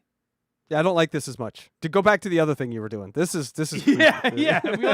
We liked panicked Aaron before. Yeah. Hey, for this final 5 minutes, please, let's just get the rest of it done. Throw us 10, throw us 20, throw us 50, throw us 100. Let's do it, man. I think we've done this in a really nice way today. It feels like real begging. Like the other stuff feels weird. Like he's just asking for money for this. We're in a like full begging for your life territory. The other stuff felt almost delusional, like he didn't realize how he was coming off. This is more self-aware, which makes it more gross, that he's aware of what he's doing and still doing it. Where he's like, guys, wasn't I really nice today? Because I think he's heard shows say how like unappreciative he is and everything. So he's like, God, but guys, I was really super swell today. Wasn't I a sweetheart today? Come on, gang. What do you say? Throw in a few bucks, whether it's 100 or 5, I don't care, as long as his money's green. Yeah, I think we might be missing the obvious here that he may really need money right now. And so tactics have to change. Oh, yeah. Well, he mentions that all the time. But he's basically said he's like stockpiling money. He's like, because we've missed a few goals. And we may have some days coming up that I can't do shows because of that pesky thing back in May. So if you guys could donate now, then you won't have to donate later. Let's backlog this thing. What do you say, gang? Let's pay for the future. I just got a quick glimpse of the future where he's in a yellow jumpsuit asking people to donate to his canteen fund. Guys, get me some chips today. I need a hoe. Today, there hasn't been a lot of begging. It's been a jovial vibe. I really dig it. I don't want to miss. Oh, I dig it, man. He is. He turned into a hippie. the Riz has been through the roof today, baby. Just chill vibes today. Let's throw it. What the fuck is this character? I don't know. He's from the Paisley Underground, apparently. He's come to teach us all about peace. Do a rally right now, guys. Streamlabs, PayPal, Venmo, Super Chats. Let's win or lose with a smile on our face today, but man, let's win. Because winning is... Hey, listen, it's not about the number of wins, but about the number of smiles. As long as we enjoy ourselves, who cares if we win or lose? But also, it's of ultra importance that we win. I heard Nick Saban give that same speech. This is a Little League coach that has been disciplined for taking the games too seriously, So he's like, hey, guys, it doesn't even matter if we win, but it's also really fucking important that we win. I'll kick the shit out of you when we get home. But I'm going to put on a good face right now because who cares, man? If we hit the goal, we don't hit the goal, makes no difference to me. What are goals anyways, guys? They're all just a construct. Who even made up these goals? Am I right, brother? We all get trophies? Yeah, man. At the end of the day, we're all participating. But it's also really fucking important that we hit that goal. So don't mistake my tone for forgiving, because I will not forgive if we don't hit this goal. But I also don't care about it. We all get the participation trophy of gold that are expensive. Pay for it. Let's win, dude. Throw in a couple of bucks. Nothing coming in so far, guys. Let's rally up. And hey, who cares about that? But I also desperately need this stuff to start coming in. I don't want to, do this whole thing. But now we're 4.5 minutes away, and nothing has come in, and we got to rally. We got to hit $100. If I don't want to do this whole thing, he says. I hate it as much as you, man. It hurts me more than it hurts you guys. You support the show, if you love the show, if you think it's something worth saving, we are in Save the Toe mode at this point. A couple of weeks, we can dig out of this. You're not the rainforest. No one gives a fuck if you go away. It's not important to us. Save the toe. You're not a species that's going extinct. You're just a guy with a podcast who wants money. Yeah. We got 9 more. We can live without this toe. Right. This particular toe is rotten. We'll be okay. But right now, we're behind the fucking 8 ball. Just got to... Hey, should you say that if you're accused of doing coke? The chat actually points that out in a minute. Oh, okay. Keep knocking these out. Tridio with $5. Thank you, buddy. We got to keep going. Says, does the door hey, man, open? You're great. Everyone is super unique and special, especially the people that give to the goal. I don't care if you give. I'm just saying the guys that do it are super awesome. Some mental gymnastics going on here. Does the open door require Twister, or was that just for Nick? Goddamn, man. That goddamn Twister story is not going to leave. $95 You brought it up. Am I wrong? Didn't Aaron tell the story? Multiple times. Oh man, egg on my face, guys. You keep bringing up that thing I said.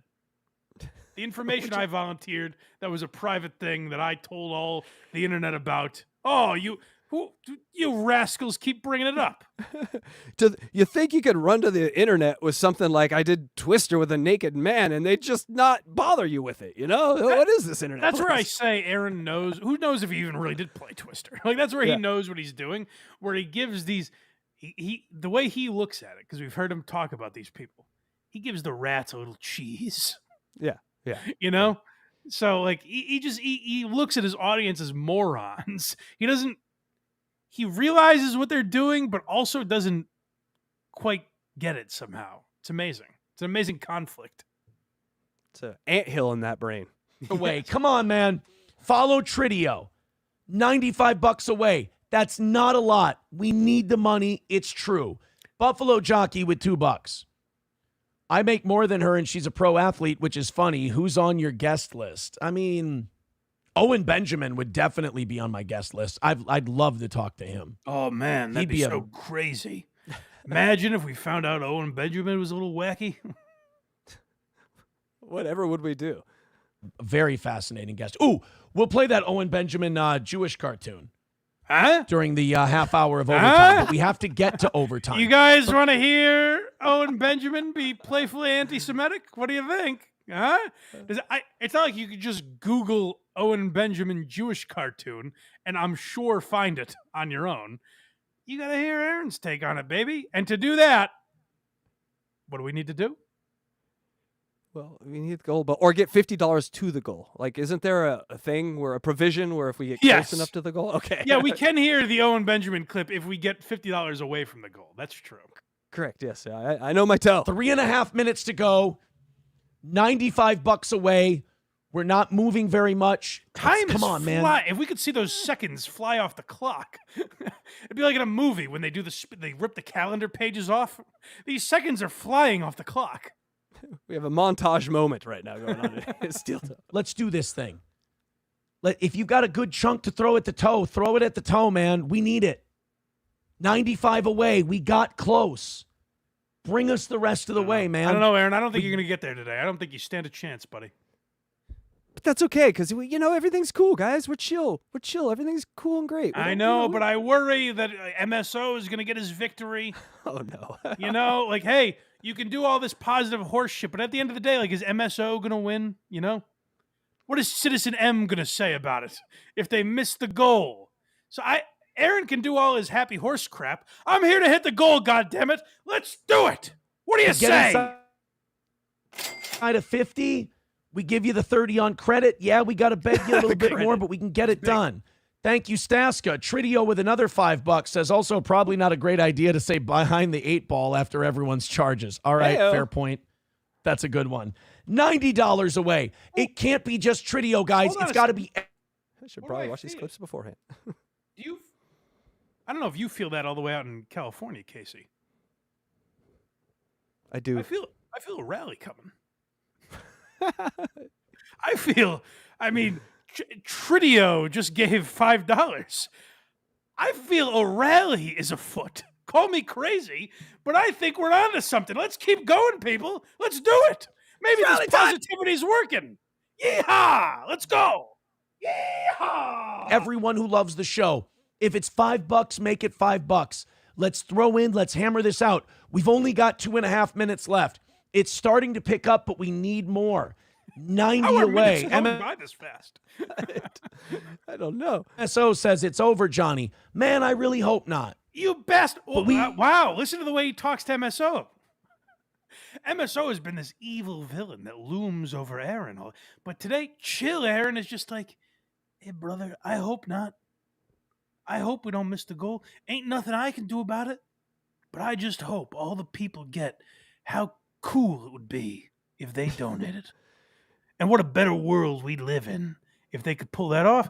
But hey, ain't nothing I can do, man. MSO, you want to live with that hate? That's up to you, brother. Now donate and we get that great Jew story at the end of the overtime. 90. Yes. No, hey, man, I don't care which way the wind's blowing, but if you want to be anti-Semitic with me and Owen Benjamin, there's only one way to do it. Either way, MSO says it's over, Johnny. Man, I really hope not. But we can do it, man. Everybody throw in. Thank you for the 99 cents. Yeah, plug Johnny's PayPal. That's great. Everybody can throw to Johnny's PayPal. We'll go out of business and Johnny won't make any money. But this is a guy. This is a guy who has denied being manipulative before. I've never heard that. Yeah, I've no, never fine. heard that. You can give to Johnny crutches, and then Johnny won't have an outlet to make any real money. So go ahead, do that if you want. I can't wait till tonight. Yeah, go ahead and subscribe to DJ Electra's page, whatever. That's just one less view that will be watching my page. It's literally that. Like if someone said, hey, Casey Day's pretty cool, I'm going to go subscribe to HACKRIDE Studios. If I was like, yeah, no, fine, you can subscribe to HACKRIDE. I guess I'll just stop doing a podcast, whatever. No, go subscribe to HACKRIDE. If you guys want me to quit forever, then that's totally cool. That's good. No, honestly, go watch Unboxing Eric tonight, and I'll kill myself. That's fine. You can do that. It's no skin off my nose. I don't care about it. Oh, God, the passive aggressiveness is off the charts on that one. Crazy. This is a guy who, like, Keanu called him manipulative, and he was like, I've never. Oh my! How dare you, Keanu? It's like, Aaron, everything you say is trying to manipulate your. No, yeah, give to Johnny crutches. It's no big deal. I'll just be here cutting my wrists in the bathtub. Fine, whatever. This is as crazy as the dog fucker. That statement is as crazy as the dog fucker. Stay, go, whatever. It'll just ruin my life. It's fine. Throw in. Thank you for the 99 cents. Yeah, plug Johnny's PayPal. That's great. Everybody can throw to Johnny's PayPal. We'll go out of business and Johnny won't make any money. But that's kind of what you want. So I understand. It's our fault. Real Aaron came out right there. Nice guy went away. we'd be being, if we gave $100 to Johnny Crutches and not Steel Toe, that's us being hateful to Johnny. Because listen to this logic. We don't want Johnny Crutches to make any money. So we're going to send him $100 on PayPal. Aaron, what the fuck are you talking about? Like, what a manipulative cunt to be like, no, go ahead. Give the disabled guy money. Whatever. I'll just never broadcast again. That's totally fine. Me? Manipulative? I don't know what you mean.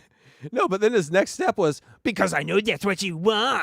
Oh, so yeah. It's like, because you guys actually hate Johnny, and I'm his only real friend. You hear that, Johnny? I'm the only guy that likes him. Anyways, man, I'm just cool as a cucumber, brother. Whatever. Give money to whoever you want, man. I don't care. How did you hang in there that long, wifeys? It's great. Everybody can throw to Johnny's PayPal. We'll go out of business and Johnny won't make any money. But that's kind of what you want. So I understand. If you want Johnny to starve to death, you'll give him money instead of me. That's what you want. Holy shit. I'm so sorry, Johnny.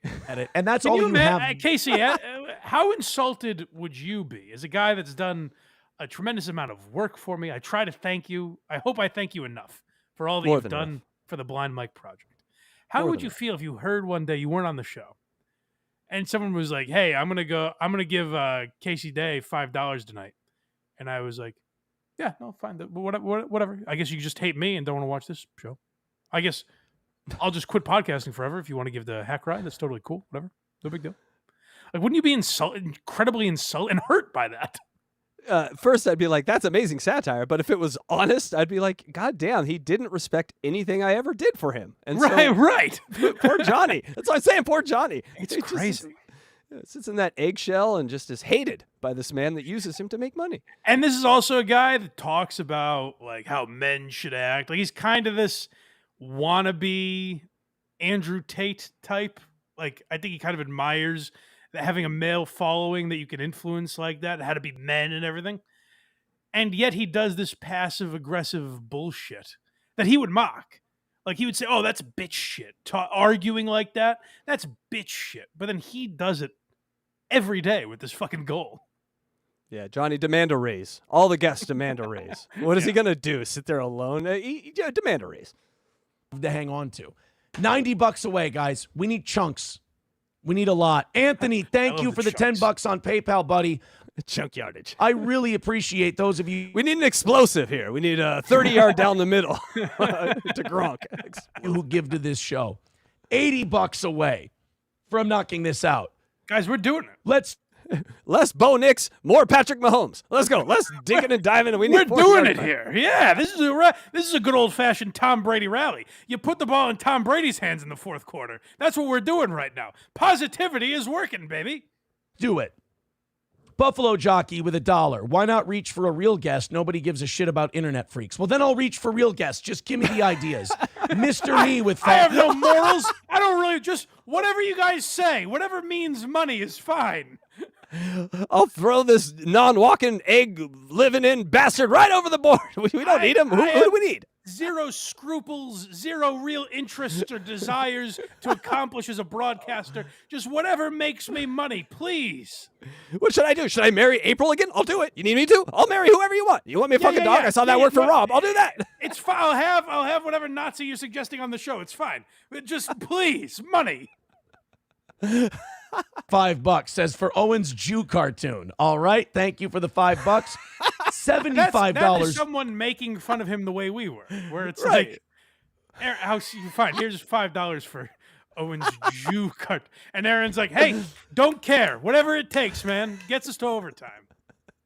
Well, he just read the one that called his co-host like the worst thing ever. Like, like we didn't read the one with the address. You might. I mean, these co-hosts get abused. Away from today.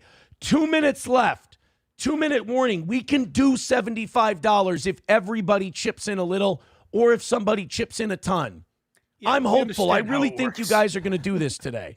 $75 is the number, and it's the last $75 for the week. It's literally the difference between us having having I don't have to give any money till Monday? No, tomorrow you give money for your links. Well, So- of course, but I don't even really count that as money, you know? No, that's an money elective. I've already decided I'm spending. Right. This is required classes. That's an elective class. Exactly. Like it's kind of like when if you wasted money on something, but then found that money in your jacket pocket. Kind of like, this is free money now. I can do whatever I want with this. So the Rumble links, like that's free money. I've already accepted losing that. But this is a nice $75. I just realized I don't have to spend tomorrow, you know? So I can give it to Aaron today. Successful week and us knocking out everything. And that means a lot to me.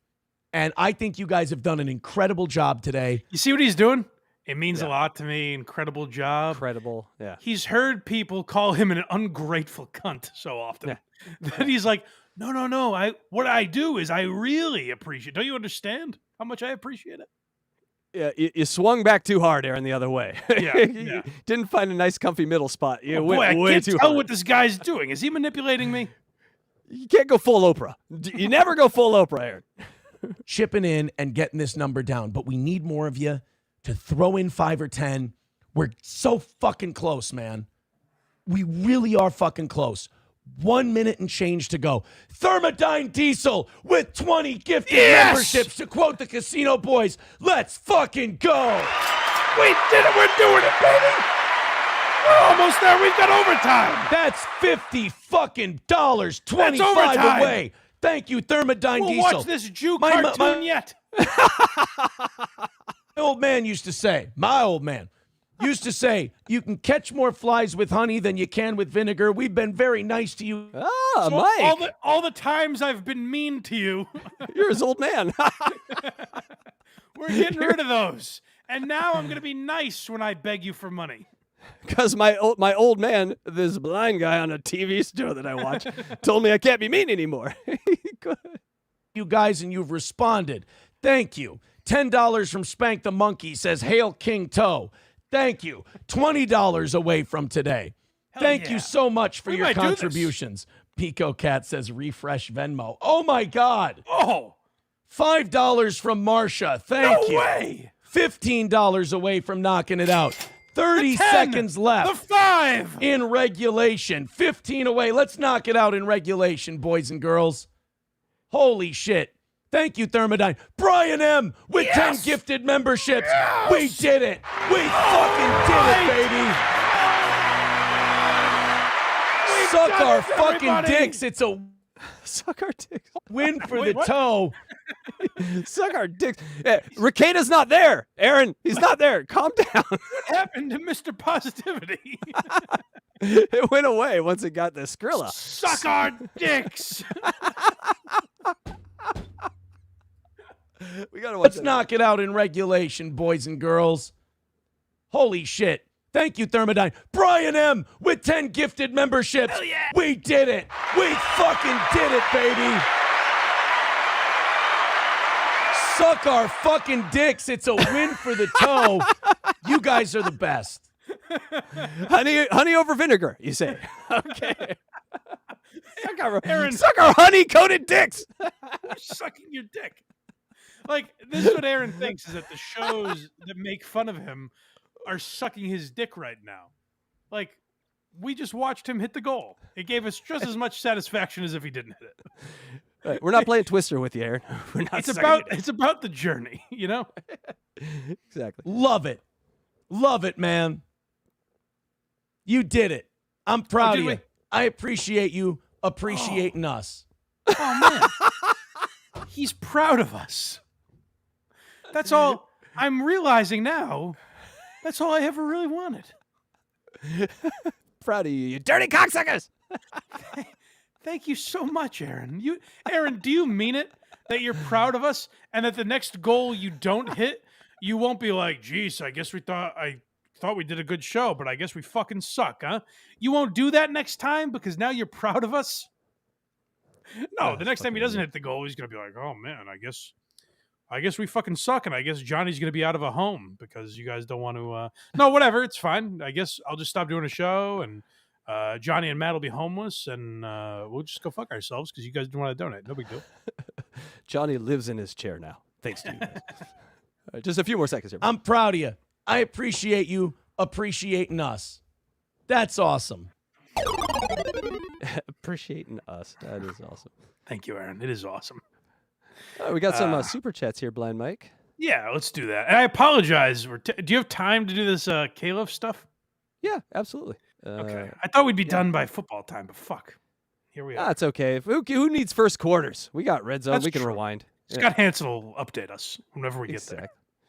By the way, I would vote for that guy 10 times out of 10 for president. Scott Hansen for president. All right. Damn straight. Joe from Virginia for $4.99. Oh, no. I take it back. Krager's never had these production issues. Sorry, Craig. God damn it. Okay. I don't know if that's true. He's had them before. Everyone goes through it. It's no one's fault. Yeah, there was an ambulance outside my house picking up the person that crashed, so I couldn't. Anyway, Electra, $5. They are all just gossiping Gerties. Blind Mike Geary 2024. Yes, I was going to stop and ask what a Gertie was, but I moved on. What is a Gertie, Mike? It's just a term I've heard before, and I actually couldn't tell you. Yeah, how are you from the 1800s? God damn. All right. We got one from HACKRIDE here for $5. HACKRIDE Studios What's going on? takes full responsibility for all production issues in today's shows. Okay. We will do better. Okay, they've paid their penance. Yes. We got $1.99 here from the Detroit Dabbler, referring to self as performer is so douchey. Yes, it is. Mike, are you a performer? I guess. I don't really refer to myself that way. But Yeah, but that's how you do it. Very like, I don't want to, but I guess. You dragged to home. That's how you do it. Abby Normal with $9.99. Oh, thank you, Abby. It helped us get towards the goal. Aaron will say he was too edgy for radio, but actually he tried to get his audience to start a job lynch mob by leaving "she's racist" comments on Facebook. Right. Yeah, I've heard these. I got to look more into what actually happened to get Aaron fired. Maybe I agree with him, or maybe I understand why he was fired. I'm not sure. I just don't know enough about it. Are you talking a steel toe interview? Do we need to do a Blind Mike steel toe interview where we ask the delving questions into steel toe? I'd have him on, but based on what he did with Aussie Guy, he won't answer my questions. No, what if we just talk strictly about boxing with him? Literally just talk boxing. That's a good idea. Yeah, see if he wants to do that. All right. Chaka Cone, with $1.99. I had an extra $1.99. Please take it, Mike. Yeah, we will. We'll take it. Well, fine, but hey, it makes no difference to me, man. Whatever. You know? Suck our dick! Mark, oh Jesus, Batista, $5. Sorry, watching from the beginning. Vince the lawyer named John the Duke in Atlantic City drunk stream. Ah, yes, I forgot about that. Oh, Great. okay then. All right, good. Yeah, Good great for stuff, guys. For John. I'll hang up and watch. Mark, skip the middle part. Just skip David Collins altogether. That's it. Sorry, David. Yeah. Dang Lizard with our final one here. £5. A small donation so Casey and Kragers can be on BMP and Kragers gets his medicine against the urges. No sense in wasting it on VGS or HACKRIDE Studio. Yeah, That's good. what? I guess Yes. it's the only person that doesn't want Craig and HACKRIDE to be homeless. Yes. I guess the rest of you don't care about those two. But whatever. And that is all, Blind Mike. So now this final thing is fucking amazing. What do you want me to play first? I have two videos and a website. I got to set it up first. Okay. So I'm in Vegas the other day for Skankfest. And we've covered Steel Toe a lot. You know, we love the goal and everything. So I thought maybe I was having some bizarre lucid dream.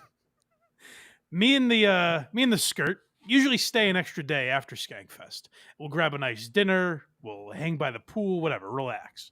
Just an extra day to kind of recuperate after the madness of Skankfest. So we took an Uber as we're going to dinner. And the skirt is trying to have some conversation with me, you know, just probably being like nice and caring and asking about what I'm going to have for dinner, all that. And I'm like, shut up, you hole. I'm hearing something. The Uber driver had something on a very low volume. I think only so he could hear it in the front. But these ears were able to pick up on it. And I hear, guys, you got to... Anyone step up and give $2,400 right now. They were soliciting not $2,400 worth of donations, a single $2,400 donation. And they kept saying, go to klove.com. klove.com is where you donate. God wants you to do this. They kept saying that, like, if you want to follow God, really the only way to pay God for all he does for us is going to klove.com. klove.com. We need that $2,400, man. Who's going to step up? Go to klove.com right now. And then there was a phone number they would give. They're like, call this number right now. Who's going to step up and give it? And I'm fascinated by it. And I'm just staring. And the old lady is like, anyways. And I'm like, just quiet. There's something happening here. Magic is happening. I need to find out what this is. I need to go to klove.com. So I'm obsessed with, apparently it's a national radio station. Do we have the website up? Yeah, so let me bring it up right now. And So I it's live here and I klove.com. I never heard about this thing ever before. And so I yes, here think it it's is. a national, or at least syndicated in a bunch of states. It's Yeah. a Christian radio station. Mhm. And describe the website to us if you could. So what we're looking at here is a website that kind of looks like things that I have given money to before, like a charity almost. Yeah. Where it's donate is the first button that you see on the right. Thank you for joining the K-Love mission. Because you give, lives are changed. Oh my God, did Aaron write this? It really, so I'm sitting in the Uber going, oh boy, someone is ripping off Aaron Imholt. But no, this station's, Aaron might have gotten it from these people. This station's been doing this for years, I guess. Yeah, it's they've been around. They're on a 100.3, which is the main way that you can be on FM in LA. So they are for real. Help us bring people closer to Jesus. Partner with the growing community of K-Love listeners who choose to donate and keep K-Love strong for the millions who tune in nationwide and beyond. And then they give like 90 ways to give. Yeah, so it was like, hey, please donate. Donate now. Go to klove.com or call this phone number. And then they would play some Christian song, and then they'd come back and be like, guys, we still need this donation. Come on, give. God wants you to do it. Give, donate. And it was all they talked about. It wasn't a one-off thing. So let's play you have the video of the guy like recording his radio? Yeah, you want to do that first? Yeah. Let me hear that, because this guy is he's having the same experience I did, where he's mystified looking at his radio. I just searched K-Love on YouTube, and this was the first thing that came up. was this is what happens on this radio station, I guess. It would be such a huge help. Gotta be honest, just a little bit behind where we'd like to be. Your K-Love not funded. Yep. I mean, does this sound like anyone we know? Exactly. It sounds like the soft version, you know? Like, did Aaron watch these guys? And this is how you do it. You be It's soft. crazy. Yeah, it's new Aaron, Christian Aaron. Oh, when is Aaron going to bring Jesus into it? Please, God, let Aaron bring Jesus into this. It's going to be amazing. $5,000 extra going in this hour would be a huge help. Yeah. So literally, your 1,000 could become 2,000 if we get all 5. So who's going to be the first? The same There's two- horseshit tactics that Aaron uses. It's guilting the audience. It's worse. It's using your fear of eternal damnation to make you give. I'm sitting and Alba doesn't understand what's going on because I'm not explaining it to her because I don't want to offend the Uber driver. I'm assuming the Uber driver is a Christian guy. So I don't want to be like, do you hear this horse shit? I'm just going like, hey, let me listen to this real quick. She's like, what the fuck what's this? This maniac is having an episode. And I'm like, let me just hear this because something crazy has happened. Listen to how similar it is to Aaron. I apologize for the guy that interjects. He's a little annoying, but he's on our side ultimately. 5. So who's going to be the first? Okay. There's 2 ways to get in touch. You can go to klove.com or you can call 800-525-5683. Yeah, give us all your money. And we need 5 friends. And remember, you're not giving to K-Love, you're giving to God. Yeah, okay. See? You know, I was all in support of this radio channel, K-Love, because they play the closest thing to Christian music, I guess I'd say. But I hate a lot of the things they say. They're telling us... This is a Christian man that they've driven to this, by the way. I know. Who could listen to Christian music and not be annoyed, but this annoys him. You know, give to this channel. This benefits everyone. People get to hear the gospel through our music. And listen, I don't care if you listen to an hour or 2 of them. You're going to get very, very little gospel out of any of their songs. Most of the people they play on there are all sellouts anyway. Okay, this is where I don't really give a fuck about what he's saying. But you get the point. Yes. Is like people are driving around and it's mystifying. You just hear this and it doesn't end. There isn't, to Aaron's credit, there is a goal for the day. So conceivably, if they hit the goal in the first 5 minutes, Aaron would stop talking about it.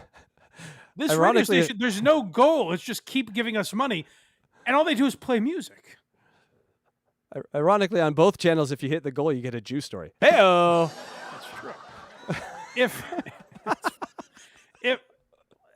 So there's a radio station in Boston, Big 103, and they don't have I guess they have like engineers or whatever to just make sure everything's playing.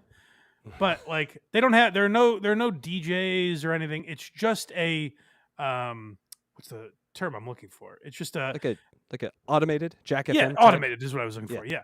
Where it's programmed, they just play these songs at this time, then they go into stingers and commercials and back to the music.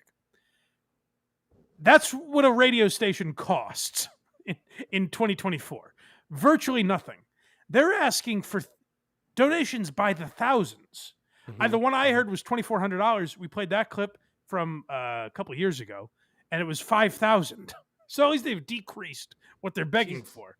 But it's crazy. And then listen to how they guilt you into donating. This is the kind of horseshit that they spew on this K-Love station. Yeah, these Christians have private planes to buy. Mike, you didn't know this? Come on. I understand. Demonetized you for are Christian awesome. I don't think you hear that enough, but it's so true. Thank you so much for Oh my giving God, to now can I give you all my money? That was so nice of you to say. Thank you. Listen up, Aaron. It's not good enough to just be nice. You gotta slurp us a little bit. You know? We're amazing. Listener-funded K-Love. Without you, none of this happens. So if you've ever wondered what you're investing It's in, called Spotify. They can literally look up every song they want to hear. So your gift gives hope, peace, encouragement, joy, laughter, a smile when you haven't smiled in a really long time. It makes a difference. It's changing lives. How? Like when my donation gives smiles. And what is there a way to quantify that in some Is there some metric you can use to show me? Can you show me the smile that I created by donating? Like, how does this work? I can make a counter argument that Christian music destroys lives. So I don't. And over again, we hear stories of people's lives that are literally saved. Literally. So if I donate to K-Love, they are going to cure a man with cancer or run into a burning building and pull someone out. That's what they are offering for my donation. They're literally going to save someone. Aaron, you just look like a pansy now with how you're doing this. You got. I mean, these guys are. These are the big leagues. Aaron should try and get a job with them. It's radio. It's money coming in. It's big asks. It's everything he's ever wanted. He's good at it. He's good at this. Say what you want about the man. He's good at doing exactly what they're doing because it was the first thing I thought of when I heard it. You just change it to sandal toe. You put his toe in a sandal. Now he works for Jesus.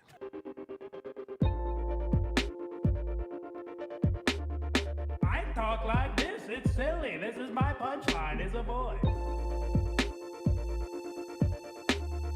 I think it's really rad. I want to come. I'm going to smoke crack. Grooming is not technically illegal, right? Asking for a